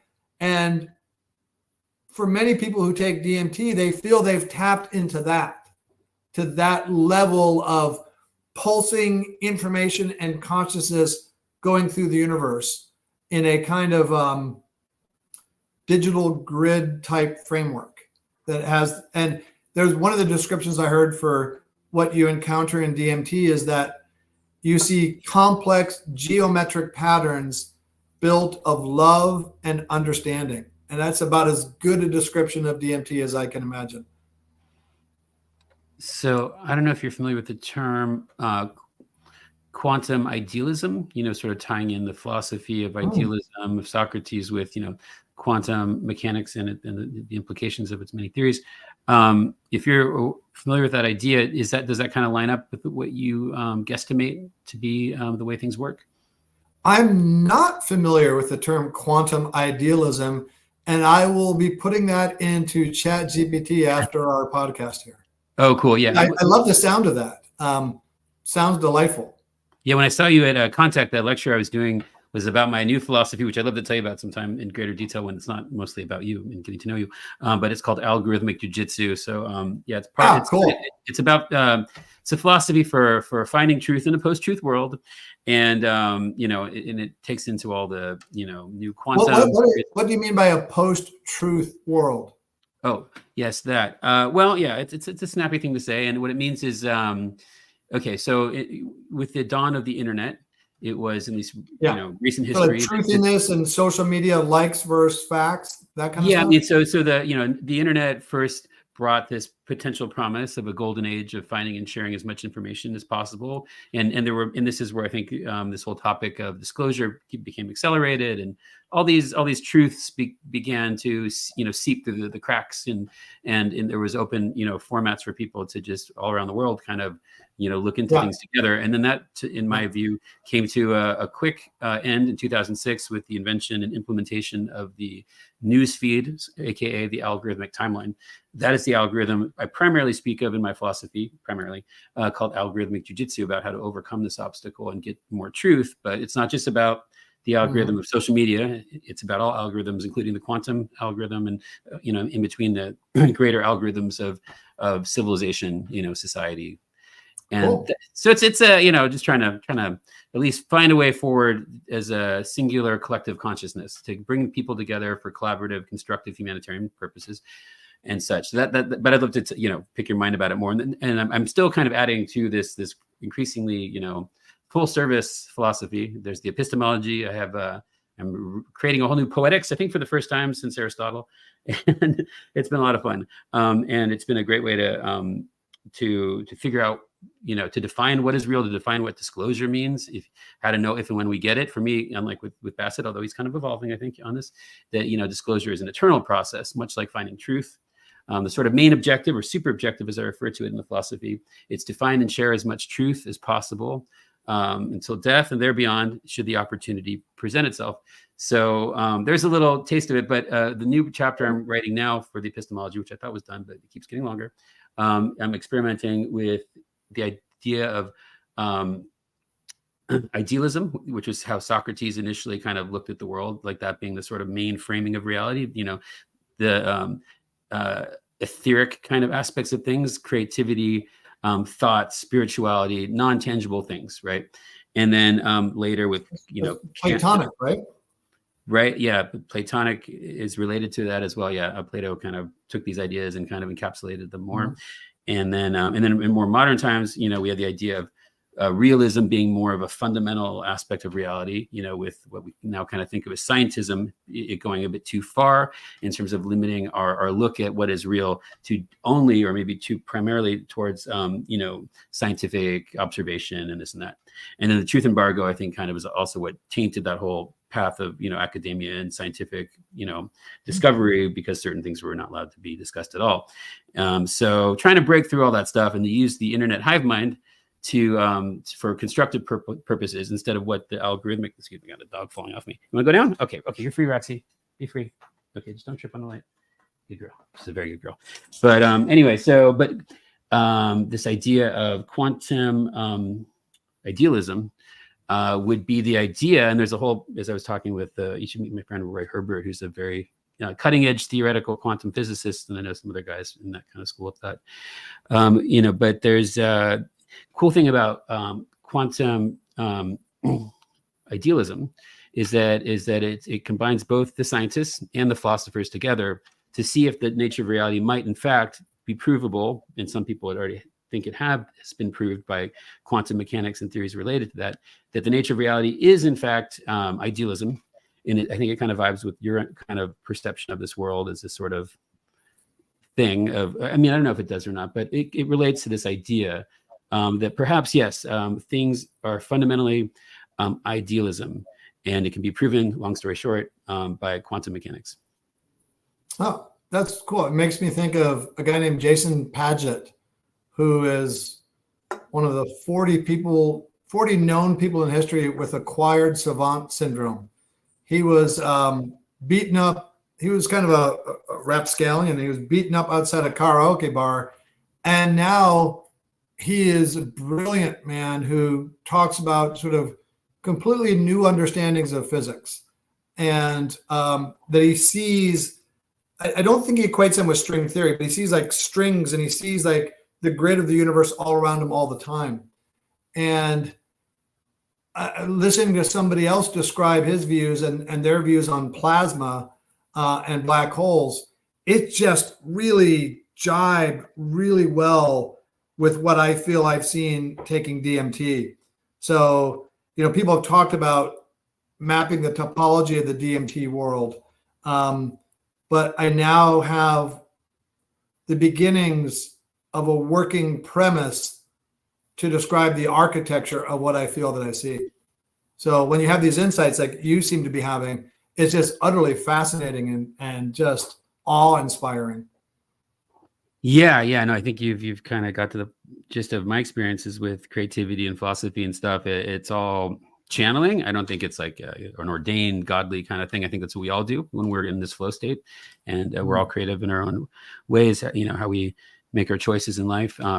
But yeah, it's been fun because this philosophy started with just me trying to like make my life function in a way that was, meaningful to me, and where I was not just sort of stuck in unfulfilling loops, So you mentioned flow state. The painting on the wall behind me was done by a friend of my father, and it's a little hard to make out in this thumbnail here, but there's like this hep cat sitting at a chair with like this river of different colors streaming past him. And I've always interpreted that to be something in motion. And we've captured an image of these bands of colors. And to me, they represent like this yellow here is an idea that if I tap into my creativity right now, I can get that idea. A minute from now, that's gone. And that idea will never come back. So it's sort of like a pine into sitting down and doing the work and being creative and tapping into that flow all the time. And that's what I think was that flow state. Yeah, all the time. I've been doing it for over 5 years. In my philosophy, I refer to it as the eternal present tense. And then I rattled off the one sentence of it, but what I call the super objective, that was the biggest shift in my personal evolution with this philosophy, which was taking this flow state that I was in for quite some time and directing it to something very clear and specific as a goal. that I don't have to deal with meta thought. I don't have to deal with anxiety about the illusions of past or present concerning it, because it's something I just fundamentally discovered through this flow state to be true for at least me. And it's so simple, I don't have to ever think about it. And so, yeah, it really was a major shift for me. Like in the days of the pandemic, I was very productive, just making all kinds of different art you can imagine, but for no kind of functional way. I was not attached to society in any way. I created algorithmic jujitsu initially so that I could find a way to start participating online in social media, because during the pandemic, that was the only form of social anything possible. But I've never been a person that will compromise my ethics or an integrity. So thus this idea was formed. So I found a way to do that without compromising my ethics. It led to getting to know you, for example, and other great people, and collaborate with a lot of them. And yeah, so, and then to take this sort of eternal present tense and to give it this real focus. Actually, some art I made this morning is about this idea, which I don't know if you're on X much, but I can send you some links. I refer to them as the illustrations of the coherence narrative. And I make them very quickly using the technology, but I try to provide all the elements of what I consider to be fine art at the same time. And they become fun things as we have these conversations collaboratively to be able to give visual aids that, represent this stuff. So well, I'll show you one piece of art. Again, it's AI generative art that I did that to me illustrates my vision of the nexus of aliens, DMT, and Bitcoin. Cool. Oh, that's bitchin'. Yeah, I love the colors. Yeah, I want in. Oh, actually, so that's the darker one. The one I like better. Sorry. Oh, I like that one. Yeah, the one that's, yeah. Here's the one I like better. Oh yeah, it's a bit more of a good vibes, gray. Yeah, a little bit more Mary Poppins-ish. Yeah, we got a good trip and a bad trip. Yeah, I love it. Yeah. So now that we're back to Bitcoin briefly, I'm not super knowledgeable about this, but I keep getting, people that I respect wanting to do various NFT things and coin-based things. And for example, just to add this to the menu of future options, I am building a space company, which I can tell you about more privately. And for something like that, like, what do you think of those DAOs? Are you participating in DAOs? And what do you think, are there pros and cons in terms of doing humanitarian entrepreneurial work using DAOs versus conventional means? Well, I think DAOs are kind of like what they say about democracy. Democracy is the worst form of government, except for all the others. Exactly. And DAOs are kind of unmanageable. But, I'm friends with the guy who made the first digital currency and helped him launch the first quantum-resistant blockchain. And so I'm a big, passionate guy about crypto in general. And it gets back to what we were talking about, that Bitcoin was created specifically in 2008 as a response to the world financial crisis and the corruption in the financial system. And it all comes down to centralization, the rot and corruption at centralization. So Bitcoin was created so that individuals around the world who don't know each other in a trustless protocol fashion can send each other value instantly, for free, securely, without any third person in the middle. That is a revolutionary capability. And it wrests so much economic control from the hands of corrupt governments. Money didn't used to be the purview of governments. And, people think that Bitcoin is this ephemeral digital Ponzi scheme, but it's really the US dollar that is the Ponzi scheme, because the concept of the US dollar is backed by the full faith and confidence and military of the United States government. But the value of each individual dollar is backed by nothing. And we have cheated and stolen and lied. We told the world in 1945 at Bretton Woods to give us all their gold. We'll put it in Fort Knox, and we will make the first global reserve currency, and we'll only print as many dollars as we have gold in Fort Knox. We stopped doing that within months, probably. And in 1971, the French said, you know what? You guys are lying. And they sent a tanker to get their gold back. And in 1933, the US government confiscated all gold from all American citizens. So, and we're conditioned to consider inflation as natural. It's not. It's legalized counterfeiting. and it hurts us all. It's theft. Bitcoin was created in response to this, to be outside the reach of the US government or any other government, to allow decentralization and allow individual sovereign citizens to control their economic fate. And it's a miraculous thing, and it's miraculous it wasn't killed off in its infancy. It's too late now. You know, Pandora box is open from the government's point of view, and it's something that has the premise. And you know, cryptocurrency, the central ethos is decentralization. And if you go to the underlying bedrock, it's not only financial. It can be for voting and for other things, and DAOs and organizations. You know, a DAO is a decentralized autonomous organization.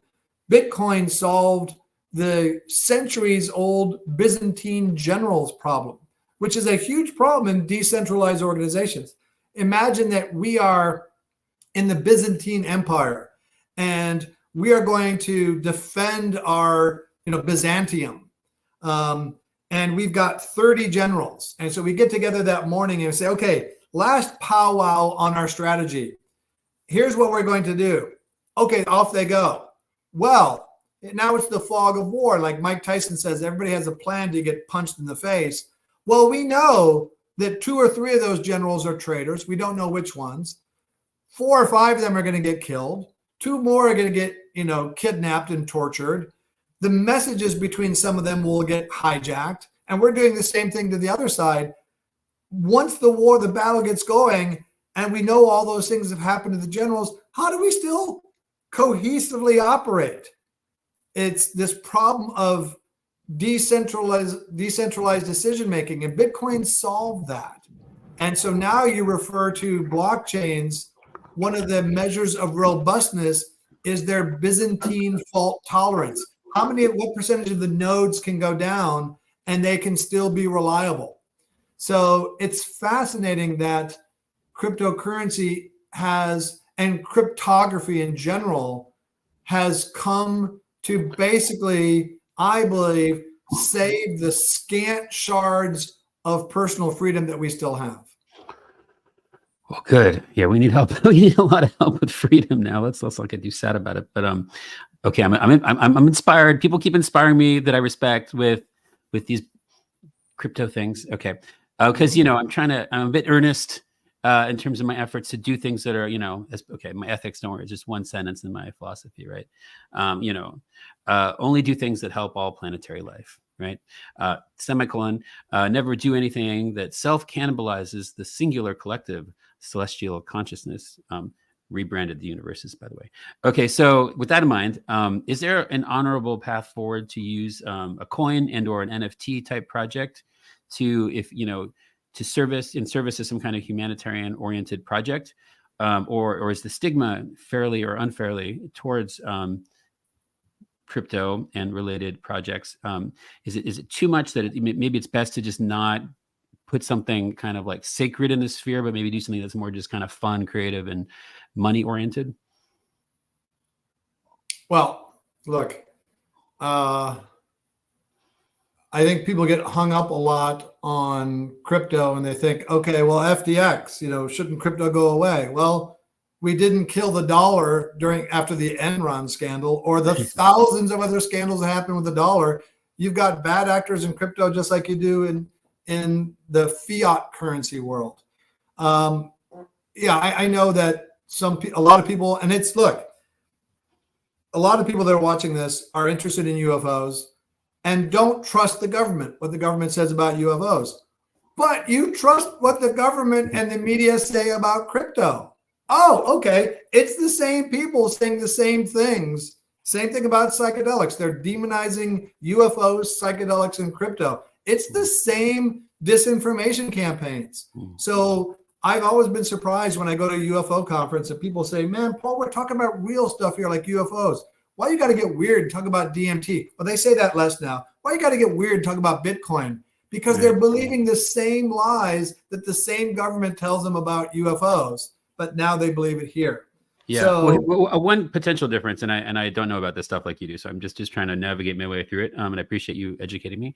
So, like, one difference that I could perceive, right? It's not a better or worse one, just a difference. Like, yes, the government will do sketchy things with the currency, but at least it's them doing it. Whereas in some cases, with unethical people, like in NFTs, famously, nothing you've ever done, obviously, right? But you know, there's bad actors in all realms, right? But with like some of these pump and dump NFT type things with like famous influencers, I'm not going to name any names, right? That's something that they did, that they set up in a way that was unethical. They did the pump and yeah, dump. but look, yeah, like I said, there are bad actors in crypto, but you have pump and dump. Pump and dump comes from stocks. It didn't originate with crypto. Yeah. So you've got people that have been doing financial crimes since the creation of the first financial currency. And of course, that will happen in crypto, but it's not worse than in the dollars. So it's just magnified in people's minds where they think that crypto is this haven of criminals. Bitcoin is the worst currency to use if you want to do illicit transactions because everything is tracked on the blockchain. There's these guys that stole some Bitcoin and they tried to sell it and they got caught immediately. And the analyst they talked to, the financial consultant, said, yeah, I mean, trying to do something illegal with Bitcoin is like robbing Tiffany's and leaving your wallet there. So people have fundamental misunderstandings of crypto. You asked me, in my view, is there the possibility or is it advisable to harness the power of crypto to advance some kind of sacred goal? Absolutely. I'm not sure if crypto is needed. There is overhead that you pay for decentralization. You have to have redundancy, and it may or may not make sense for what you want to do. But, you know, we think, okay, let's move away from crypto for a second, just to business. People think there is a larger chasm than I think there actually is between for-profit and nonprofit companies. For-profit and nonprofit companies do the same two things. They just do them in reverse order. A for-profit company is started by someone who says, you know what? There's a lack in the marketplace of a mid-priced thermos for like $50. If I solve this problem in the world of the lack of a mid-priced thermos, I can make a lot of money. A nonprofit is the reverse. I see a problem in the world. I need to get money to solve that problem. The day-to-day activities are exactly the same. And look, I've been the board chair of 3 nonprofits. I'm the CFO of the Monroe Institute and another nonprofit right now. I've been involved with hundreds of startups. It's always the same thing. We're solving whatever problem there is in the world, and we're getting money, either from donors or from investors or from customers. And people tend to think the same thing with crypto, that it's so foreign and so different. It's not. It's a decentralized decision-making structure that can involve financial aspects. And in so doing, takes control from like a nonprofit is not a great name for a nonprofit. It should be non-owner, because you have to make profit to survive. The only difference is that you don't distribute that profit. You don't skim that profit off the top and give it to the fat cats who own the corporation. So we're seeing, we're going to have the emergence of like a decentralized Facebook. So everybody who puts their content on Facebook gets to monetize their own content and not just enrich one guy, Mark Zuckerberg, and a bunch of, Peter Thiel, a bunch of fat cats who invested in Facebook. Right. So, you need to understand the dynamics of crypto, but if it's appropriate, it can be a fantastic way to incent participants in the ecosystem that you want to create in a fair way that you can't tamper with, because it's a decentralized organization. What are some of the things you recommend doing to both explain to potential customers and or investors and whoever to participate in a humanitarian-oriented Bitcoin or some kind of crypto-related project, right? What would be some of the things would need to do to make it 100% legit and to convince others that it will be done in such a fashion? Well, I think first you have to tackle some of the canards and the myths of Bitcoin. It's too long to go into here, but Bitcoin is not bad for the environment. Bitcoin is not used for criminal transactions more than the dollar. Bitcoin is, call it like digital gold. It's not being used that much for transactions, but it is the best investment and store of value in human history.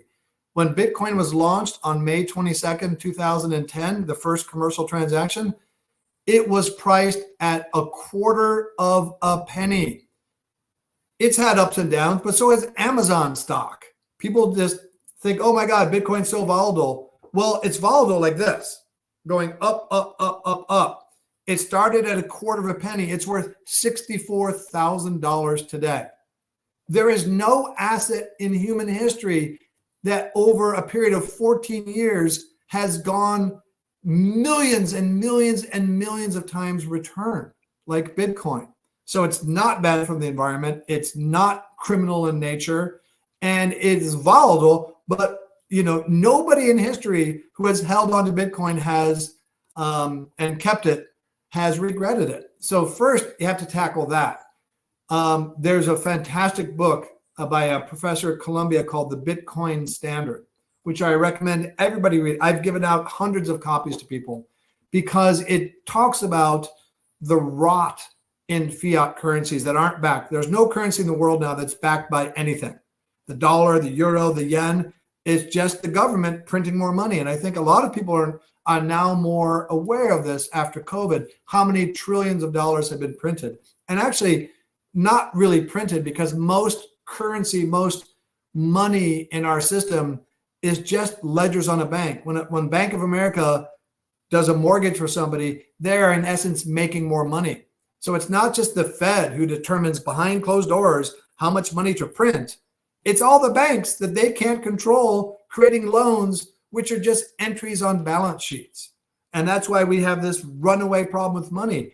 There's a really good correlation with the debasement of Roman currencies and the fall of the Roman Empire. Never in history has it worked out well that you just print money like a drunken sailor. If the US government could print money with no cost, they wouldn't have to collect taxes from us. They could just keep printing money. It never ends well. And unfortunately, I don't think it will end well here. So reading a book like The Bitcoin Standard, which points out how horrible the situation is now, unfair, corrupt, etc., and why something like a Bitcoin is necessary, and then why Bitcoin was so successful, is the first thing. Because when anybody gets involved in crypto or says, hey, I have a crypto project, they have to fight this specter, this 900-pound gorilla of Bitcoin disinformation. Beautiful. How about NFTs? Are there any differences between creating an NFT project and creating a crypto project? Or, I mean, I guess they're both types of the same thing. Yeah, crypto is sort of a broad term that incorporates both things like Bitcoin and NFTs. NFTs are non-fungible tokens. A US dollar and Bitcoin are fungible, because if I give you $1 and you give me $1 back, I don't care if it's the same dollar. It's fungible. It represents a certain amount of value. NFTs are non-fungible tokens. So any object, a house can be an NFT, or you can have a share of an NFT in a house. It can be that 8-bit graphic artwork that we saw a few years ago. It can also be an artist who has got paintings, and now he's making NFTs of those paintings. So I buy the painting, and now in addition to that painting, I have rights to meet with that painter when he's in town. I can resell it. I have information beyond, like how the painting was made. I may get a series of photographs of the painting being painted. So it's just a non-fungible token. And before long, I mean, to me, Bitcoin is the inevitable terminus of finance. Blockchain is the inevitable terminus of accounting. And everything will be represented on a blockchain, because all a blockchain is, hey, we have a transaction. So that's a block of information that we put on the end of this chain. All that information is preserved. There's nothing sinister about it. And so NFTs are just a way for us to know, okay, now I know the provenance of this. So if it's like a baseball memorabilia, like a signed Hank Aaron bat, I can have provenance and know for sure that it's legitimate. I can sell that. I can resell that. It can be houses, which are the most obscure, obfuscatory financial transaction in the world. And so NFTs, it got a bit of a blemish because there was such a bull rush, but it's just like the internet. In 1999, people said, oh, the internet's this bubble is going to burst.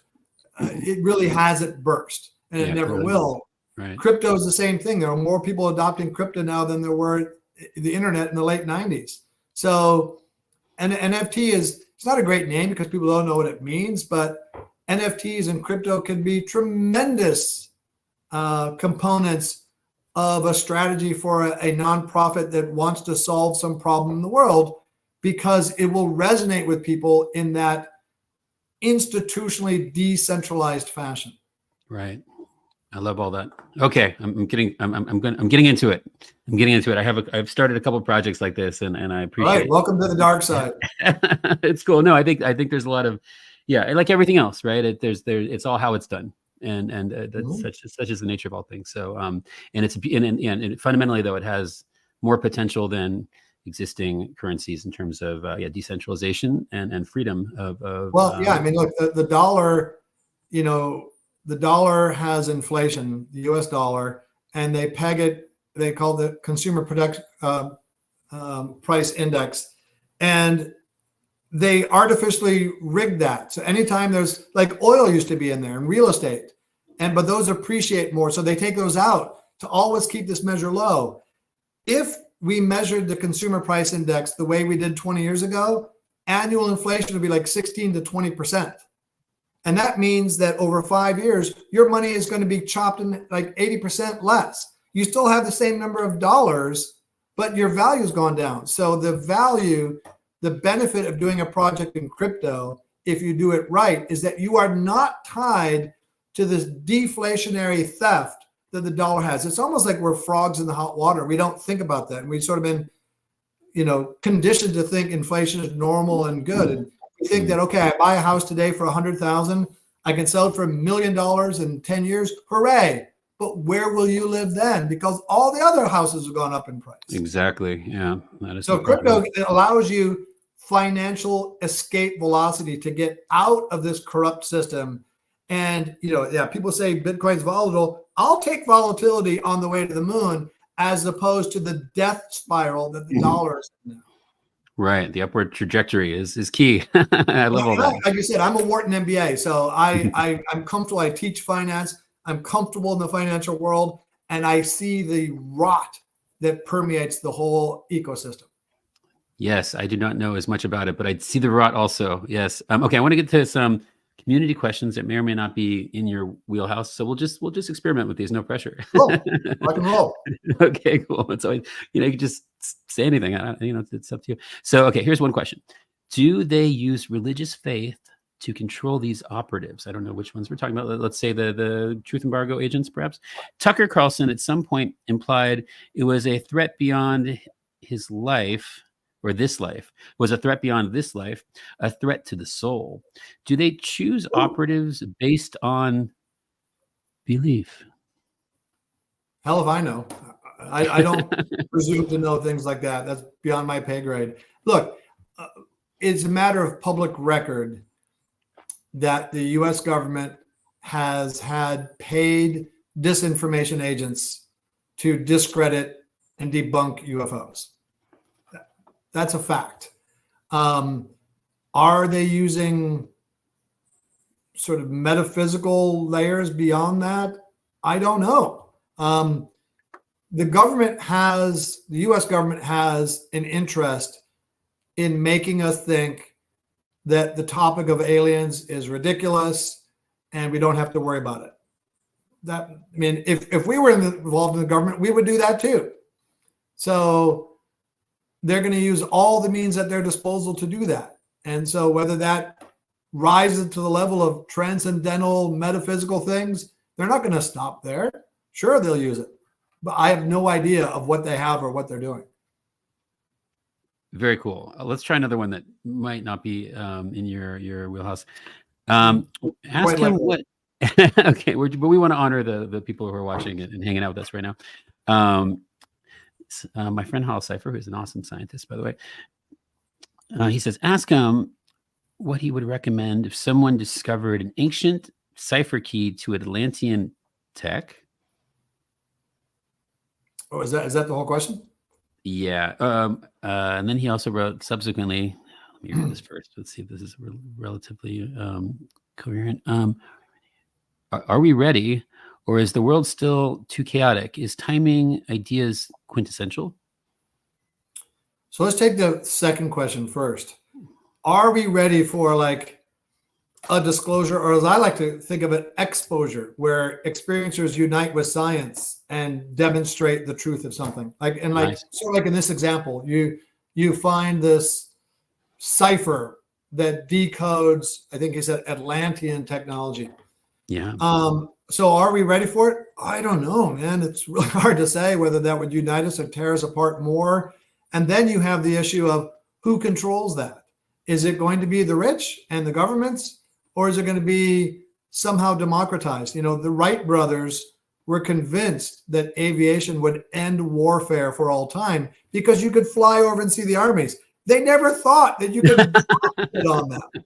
That's So sweet. Yeah. technology is agnostic, and it can and will be used in good and bad ways. And I don't care if it's Atlantean or whatever it is, people are going to find ways to use the technology that other people don't like. So what would happen if we found like some cipher? Well, so part and parcel of that question is that not only do we find the cipher, like the little cylindrical thing that you spin around or whatever, but that we actually find the Atlantean technology itself, right? It like guides us to a cave or an underwater base that we can access. And now this could be our next movie. Let's get Spielberg involved. Maybe James Cameron too. Right? Richard Dolan's releasing a book on unidentified submersible objects in August. So, cool. So, we'd have that technology too. So who knows what would happen? Reagan used to say, and I don't often quote Ronald Reagan, but he used to say that if there was some alien threat, it would unite us all. I don't know that it would. And also that technology, it's hard to imagine whether in this example of the Atlantean technology or the American government makes a capital D disclosure, that there's not some government, some military, some power base associated with it. And that it's not just made available to all mankind, like some Unabomber manifesto, right? That's published online for everybody. Like, here is the 10-page manual for anti-gravity, harnessing Claude Poher's Universons for everybody to do at the same time, right? So there are so many parts of that question that are so kind of unfathomable in terms of actual beyond the technology and beyond like, hey, the discovery, Atlanteans were real. Atlanteans are still here, or their technology is still here, and we have it. Then you have all the prosaic concerns of who exactly has it, who's going to release it, who gets access to it, et cetera, and who's going to use it for bad first. Yeah, I mean, it always comes down to the power and who can. And these are kind of like Isaac Asimov questions, right? He was really good at not only a science fiction premise, but thinking through what the societal impact might be. Yeah, like foundation, especially, and things like that. Yeah, great question, Holocipher. I really appreciate that. Yeah, I think my whole philosophy is it works with the idea that life is all about finding and sharing truth until the point of death, and there beyond should the opportunity present itself. So, and I think if I don't assume this will happen, but if, let's say, all of the world's people were to vibe with this, right, then there would be no such thing as ontological shock or no issue with it, because revelation, epiphany, apotheosis, apocalypse, all these fun ways of learning stuff are just part of the eternal process, and I think they would fill you with like satisfaction. It's like, oh wow, we got something. It's a milestone. Let's keep it up. So that's the way I am anyway. And sure, it would be something else to find out, that we're getting loosed, we're in some kind of a prison planet or whatever. But for me anyway, I don't know about the rest of you, it would at least be it would be progress to understanding what's really going on. And I think that's the point of being alive is the finding and sharing of information and truth. Truth being, look, I'm always in favor of discovering truth, be it unpleasant or not. It's still better to be knowledgeable than not. Yeah, I mean, ignorance is bliss, very, very conventional wisdom thing, perhaps the first and the greatest psyop to get us to feel that way, because I've never felt that way. And I think it's the opposite. Yeah. And I think ignorance leads to anxiety and leads to being victimized and, fear and all that stuff. So Yeah. I think they're playing with our, especially when it's asymmetrical, because information is not distributed evenly. exactly. And yet, the regular people, the citizens, it's also asymmetrical in terms of how many of the people there are versus those in control of us. And so in a Sun Tzu and algorithmic kind of jujitsu way, by us working together collaboratively, honestly, with good, reasonable ethics, to find and share this information, we overcome the asymmetric issue of what's going on here a bit, eventually, maybe. Cumulatively. Let me see if we got any other brilliant thoughts here. Okay, let's see what you think about this idea. Is it possible dark matter is the conscious energy that academic science removed? Woo! Yeah, I don't know. I don't pretend to know a lot about dark matter. One of the things that's interesting, I could have seen that question in regards to ether as opposed to dark matter, and they may feel some overlap because there was always this understanding of something like ether, and Einstein basically killed it. And now in a lot of circles, it's making a comeback. A lot of respected physicists talking about how there may be an ether. And to me, that could be the grid that I see in DMT, or this consciousness that's part of this question. It could be related to dark matter and dark energy. Our best estimates, I think, the last one I saw is that dark matter and dark energy make up over 90% of what we now think the universe is comprised of. We have imperfect understanding, like black holes are not dark matter. So we have imperfect understandings of black holes and the universe. We're just noticing how strange things are happening and seeing these tesseracts and things. So, but we have no idea whatsoever about over 90% of the universe. So I think we have discoveries to be made in mainstream science of a magnitude that we've never seen before. And it may well revolve around what we now call dark matter, dark energy, and or ether. Indeed, it might. Yeah, so many holes in our physical understanding of the universe. Yet that all might be explained through these more quantum idealistic theories, as increasingly proven true, I think. Okay, on a different note, in one of your online conversations, I think you were at some kind of conference or something on a panel. Someone brought up something about your mother and a Russian agent, and no pressure, but I'd love to get any insights onto that. All right, so that's from the TV show Project Blue Book, which is about my parents. Right. And in the show, there's I don't know if she's lesbian by general sexual orientation or just opportunistically trying to essentially seduce my mom. And it never consummated. And, it gets to, my brother and I were consultants on the show.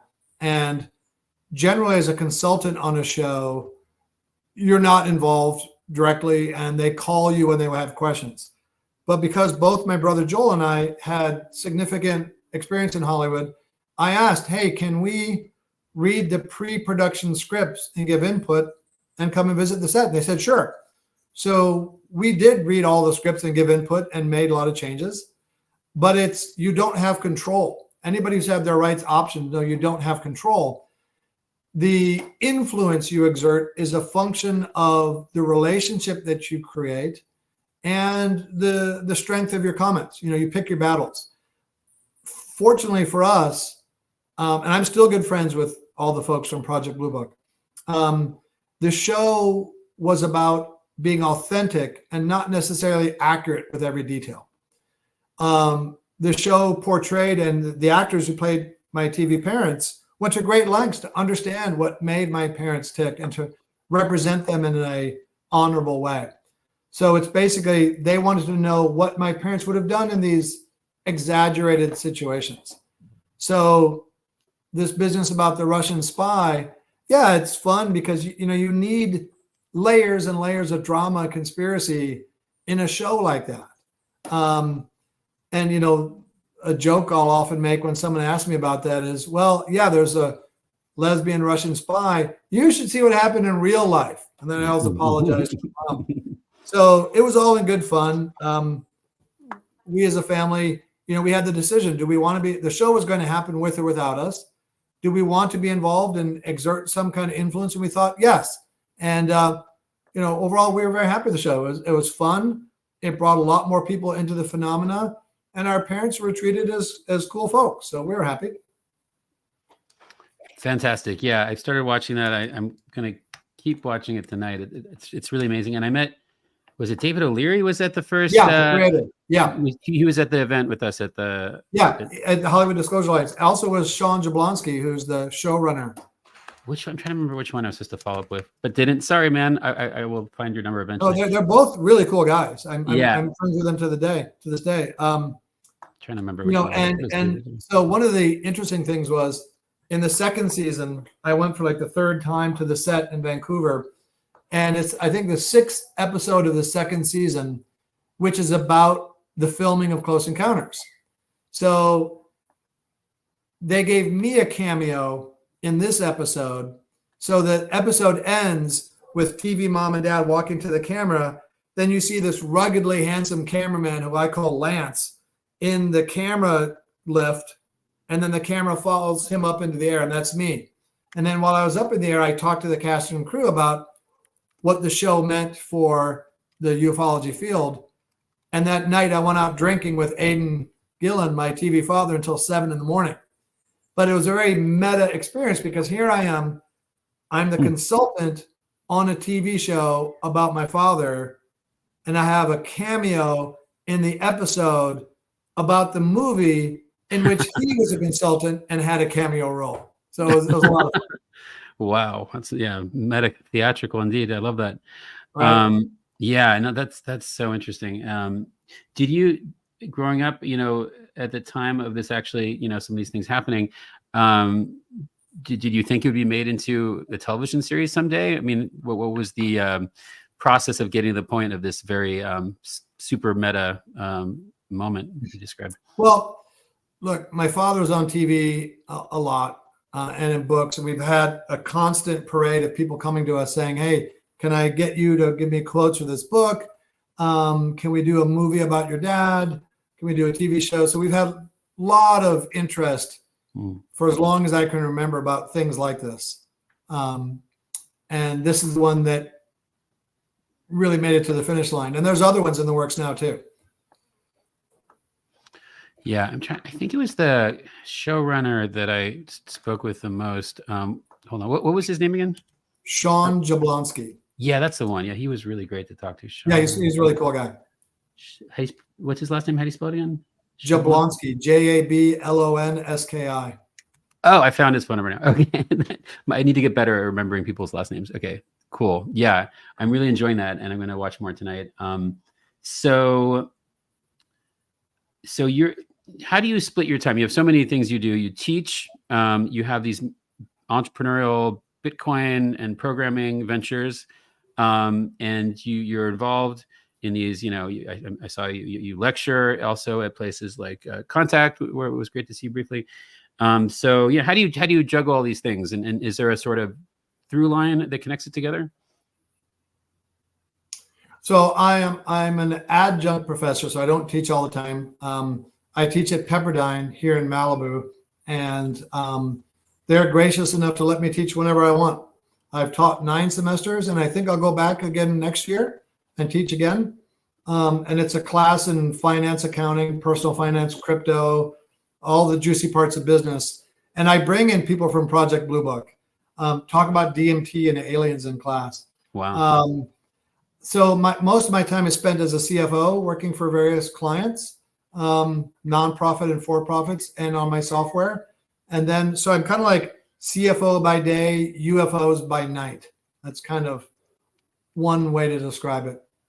It's good. Yeah, I juggle a lot of things too, so it's fun. It's how I flow. It's kind of like a bumblebee, kind of spiraling around to all Okay, yeah. the pretty flowers, but yeah, it's increasingly, that's part of the reason I have the philosophy, because it's sort of the central DNA of all these seemingly unrelated things.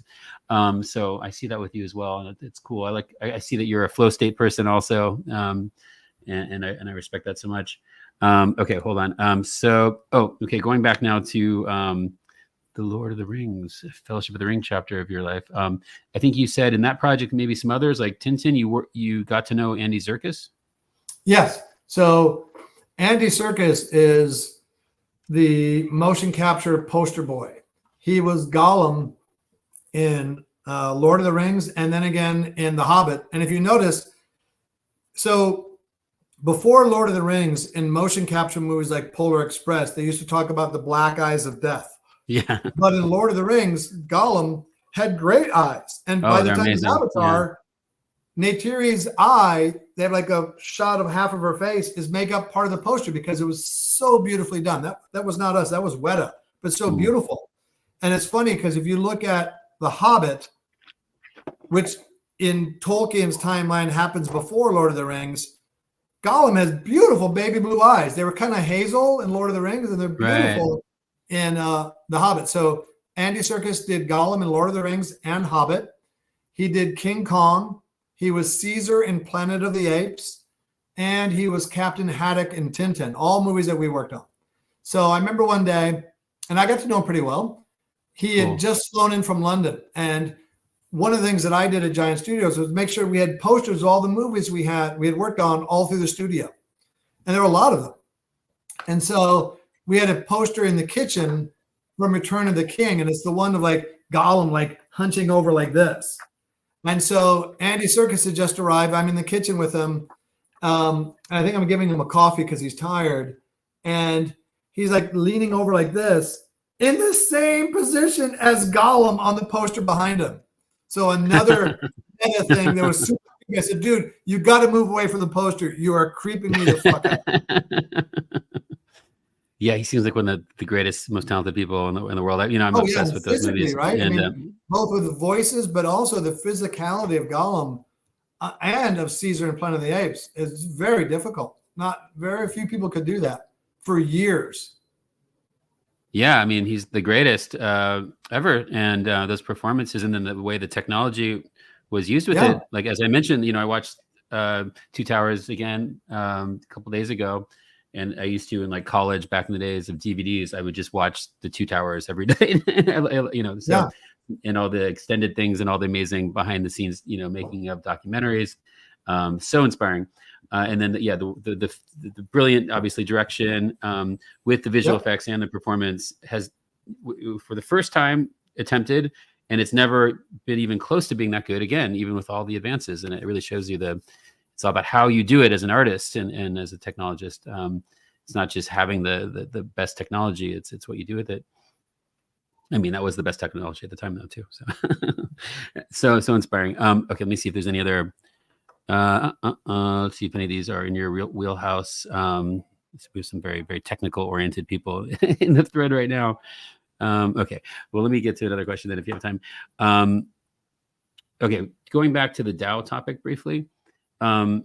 So when you do a DAO thing, let's say perhaps we will team up on a space company to save the world and also, be a self-sustainable business. Don't you worry.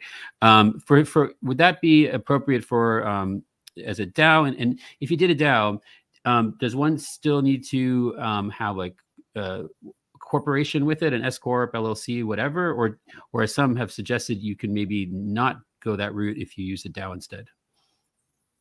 Well, a DAO is not a magic cure for any type of effort. You want to do a space business, it may be better off with a centralized command structure. Yeah.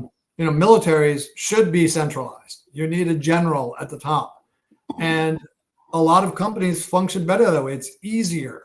And if you have a mission focus and you just need a team of scientists and you don't need support from millions of people, it might be better that way.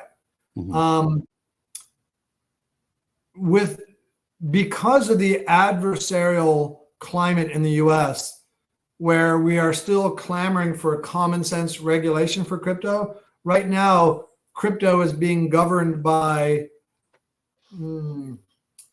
vengeful enforcement by the SEC. And that's not a really good way to regulate an industry. So because of that, most crypto companies will have development offshore. And we're losing a lot of really brilliant people that are moving out of the US because of the harsh climate here. And what you typically, the sort of evolution of a crypto project is you have a small core of developers. And then when they get ready to launch a coin, they create a foundation and they relegate all control of the coins to that foundation, which will typically be like in British Virgin Islands or Liechtenstein or Switzerland or somewhere. And that then is governed by, call it a DAO or call it the governance protocol of that coin.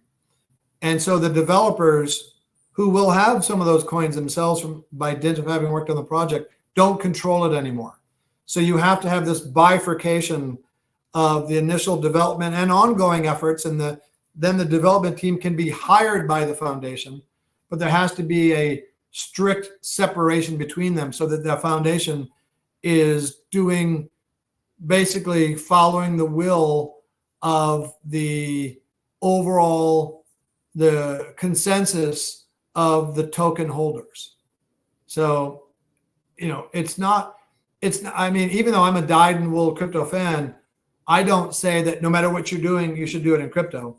There are some things for which it's more appropriate, such as you're going to have ongoing transactions in an ecosystem, or you need to enlist the support of many people and give them incentives to support you. Then crypto can be very good.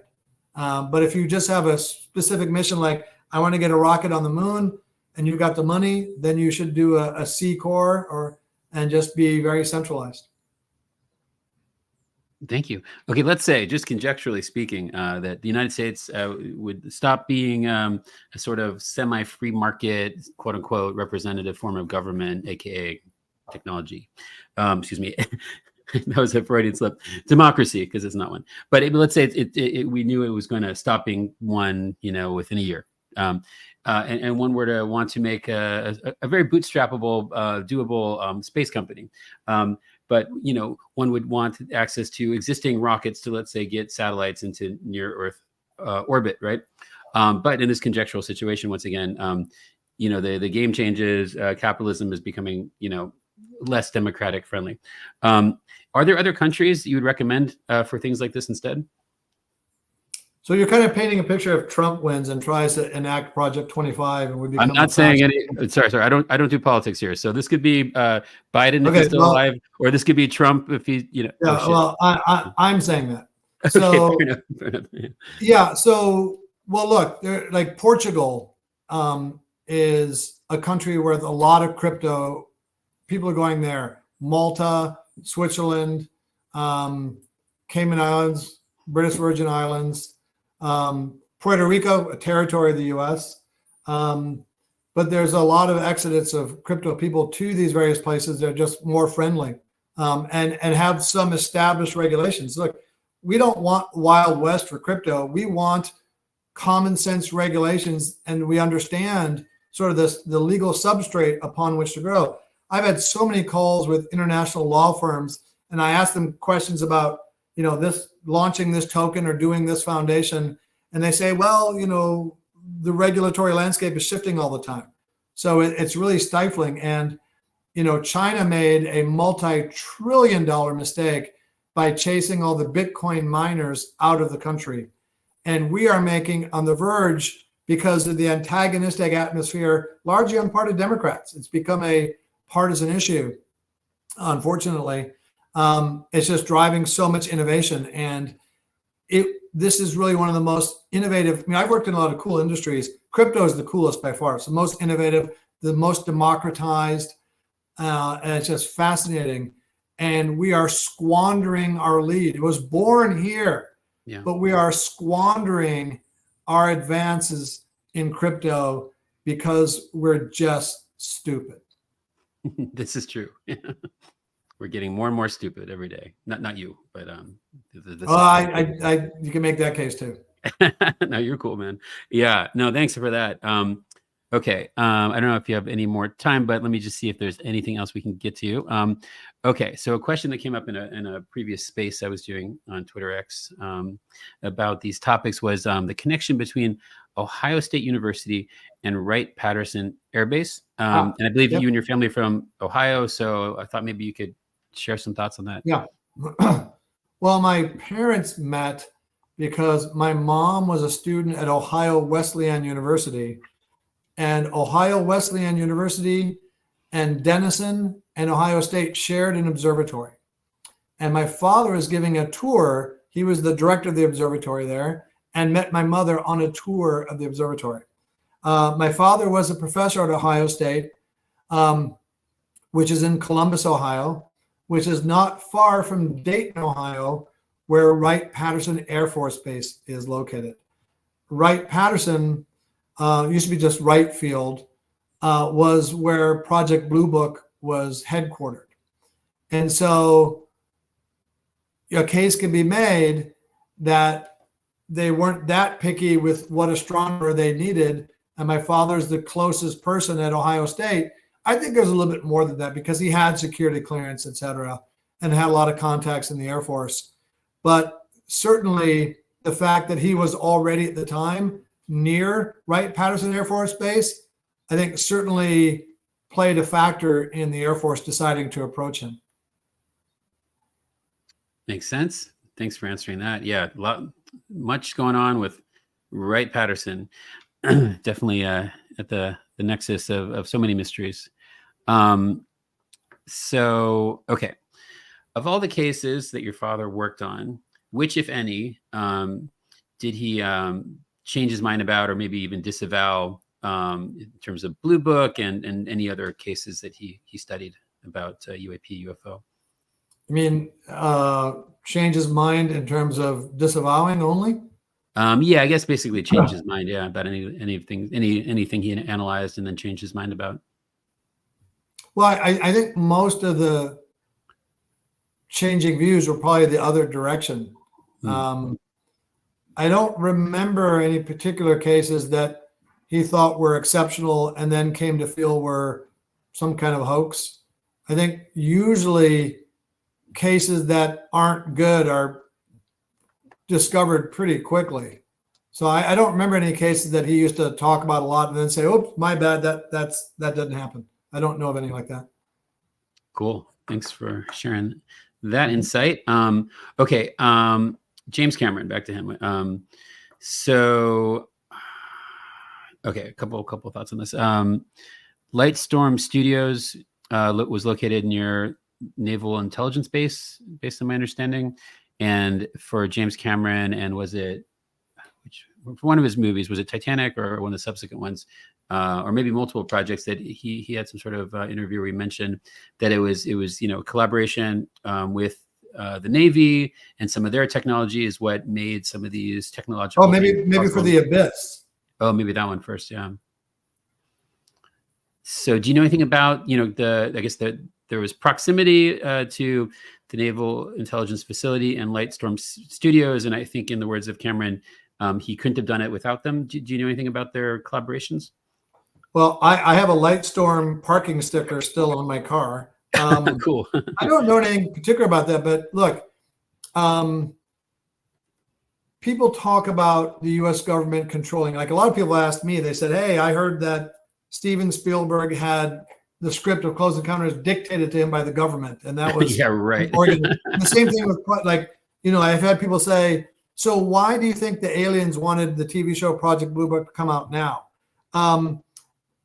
I don't know that there's any kind of grand conspiracy like that. But one of the ways that the government and the military in particular can control or influence movies is by allowing access to resources. So like my brother Joel worked on a movie called Jumper, and he flew around in an Egyptian military helicopter all around the Sphinx. And I said, that must have been cool. He goes, yeah, but I was up there for hours and I had to go to the bathroom.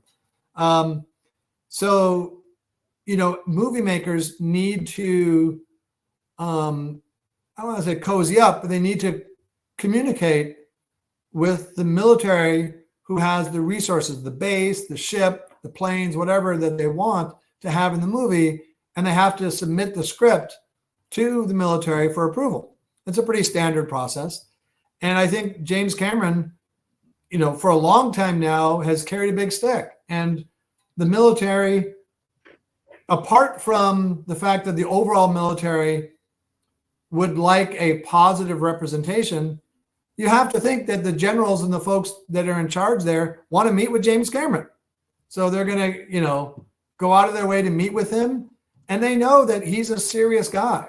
He's not, an avowed anti-war guy. So like as not, he's going to portray the military in a pretty cool way. Avatar is interesting in that they never say specifically that it's Americans on Pandora, but it's pretty clear that it's Americans in the future. And not that long into the movie, you've got movie audiences everywhere, including in the United States of America, rooting against what are clearly Americans, because we, in Avatar, it's we who are the invading aliens.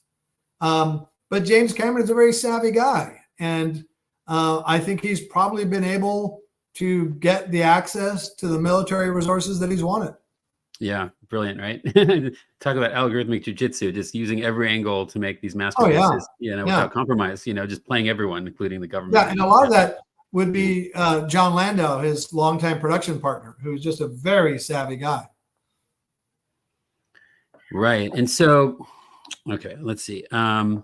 Back to Blue Book. Of all the cases, okay, no, we already talked about that enough, I think. Yeah, we talked about that. Okay.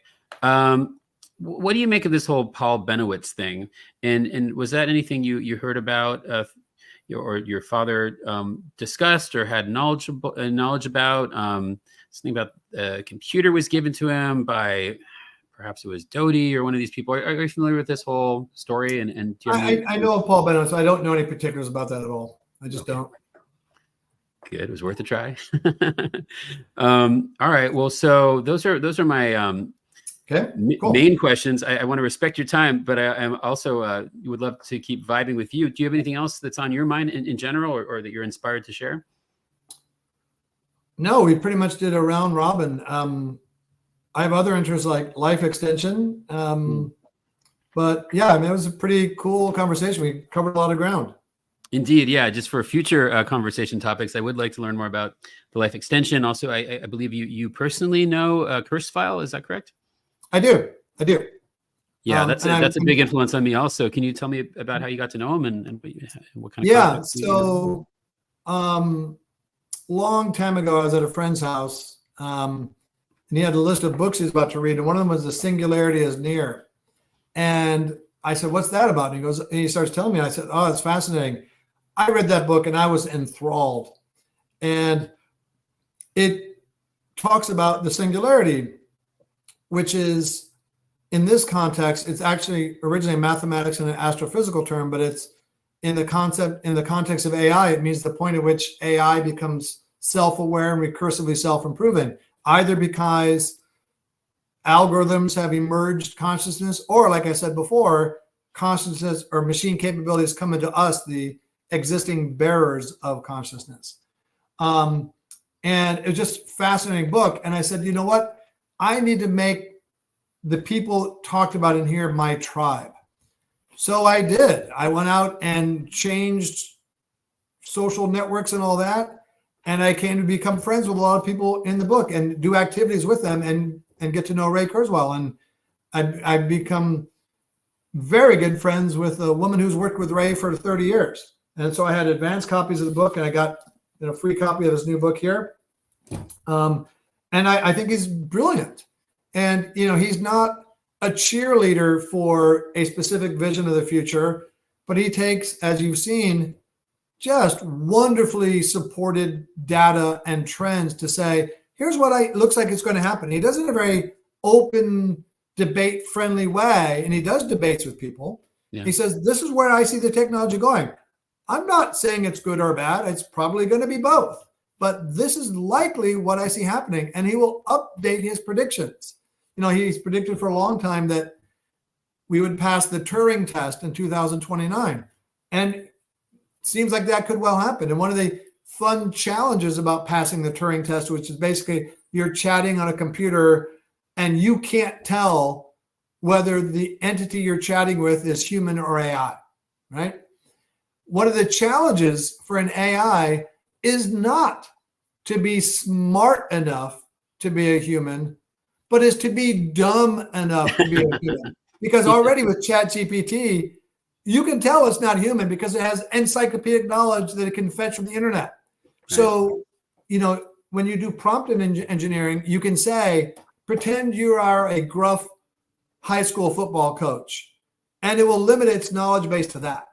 So to pass a Turing test, it will have to sort of arbitrarily adopt the persona of one particular type of person and have their knowledge base, but also maybe put in typos and have a little bit of hesitation before it answers. And maybe you see it writing stuff out that it erases like a human would, as opposed to always like, dit.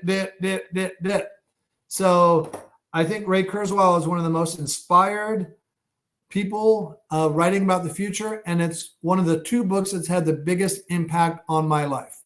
Yeah. It's definitely one of the, I mean, I aspire to be a futurologist because of him, and I'm a composer, songwriter, fledgling rock star, and his innovations with the synthesizer. I mean, so many different angles of genius that have directly touched my whole life. So that's so cool that you actually know him personally. Have you looked into ways of combining your many talents to somehow support or collaborate with his many projects? Yeah, well, he just lays out a roadmap, and I have thought about doing a crypto project for our overall tribe of fringe science, let's call it, whether it's DMT or UFOs, and to represent some of the interests that he talks about in technology. I'm just trying to figure out exactly what it would be and what its purpose would be. Cool. Well, yeah, there's I would suggest doing it for the good of humanity, and that's what I know you're all about. So, in the technology of crypto, and really right. And I've subbed for him sometimes when he can't make it to a conference, and I'll go speak instead. Wow, that's big shoes to fill, and I know you. Yeah, it is. Do it well. You do it well. I know you did how many lectures at Contact this year? Oh, I had workshops altogether like 12 different speaking things. Oh my God. I had 3 events, and I was like, oh, once they were over, I was like, okay, let's hit the bar. But it was my first time doing a particular lecture in my philosophy. So it was it's nice to have a deadline. So once that one was done, I was just kind of vibing. Yeah. Right. Then you can breathe easy. Yeah. Yeah. It's always the first one, and also it was great. But at the last minute, they assured me X, Y, and Z would work with the PowerPoint presentation, but then it turned out all the things that I did, none of the words were there, only the images, because they didn't have the upgraded feature. And I found this out right as the cameras were rolling. And so that was after we got through that issue. Yeah. I've had things like that. Well, this time on Thursday, I had the first presentation, which was Ufology 101 at 2:00. At 9:00 in the morning, I'm driving from LA to Palm Desert. And they asked me if I could do also another hour-long presentation on AI at 4:00 with no preparation at all. So I said, sure. So I did a hour-long presentation on AI with effectively no slides or preparation. Very cool. Okay, so other ingredients. So James Cameron. Wow, we discussed that. So one of my sort of projects that I got kind of close. One of my most ambitious projects involved doing under ocean research, starting with the area you're in, Malibu, Catalina, the GPS coordinates, for example, of the Nimitz incident in Baja California, and things like that. And collaborated with a really cool technologist on some proprietary technology to be useful in getting the data. these under ocean things, the bases, just to see what's going on. Ideally, to make open contact and to do it through sonic vibration through the water. Perhaps a two-way jam session if all worked out. So anyway, it's a project I'm really excited about. I can understand why perhaps the government would want to be careful about who is doing what under the ocean, right? So it's only good intentions. And ideally, it was going to be done in collaboration with the UCSD Institute of Oceanography and their Under Oceans Acoustic Department, if they're still available. So anyway, it's throwing it out there because maybe we get someone like you or James Cameron to team up on this, and then we find out what's going on, make some amazing content about it, and get real scientific data. I've got all the people lined up, and we can just sort of be very polite and explain this to the government as to why we're doing it and how it's a win-win for everyone. They can have the proprietary tech for defense purposes, but in exchange, no pressure. I would like to have the data, peer-reviewed and distributed for all of humanity, and we'll see if that might be okay. I think you have better chances of working peacefully with James Cameron than the U.S. government. Exactly. So him. We'll follow up and get it done, perhaps. Yeah. And I would love to talk with him or hear what he has to say privately about his thoughts on the USOs and the transmedium craft, if he thinks about such. What does he think about the phenomena? Don't know. Okay. Will you ask him for us at some point and then report Sure. back? Okay, cool. All right. Well, I want to give you a chance to wrap it up. Anything you want to announce that's we can check out? Tell us again the name of your new thing you created. What's it called? Oh, it's I know this. It's on Buzzy Easy something Easy Numbers. Okay, sorry.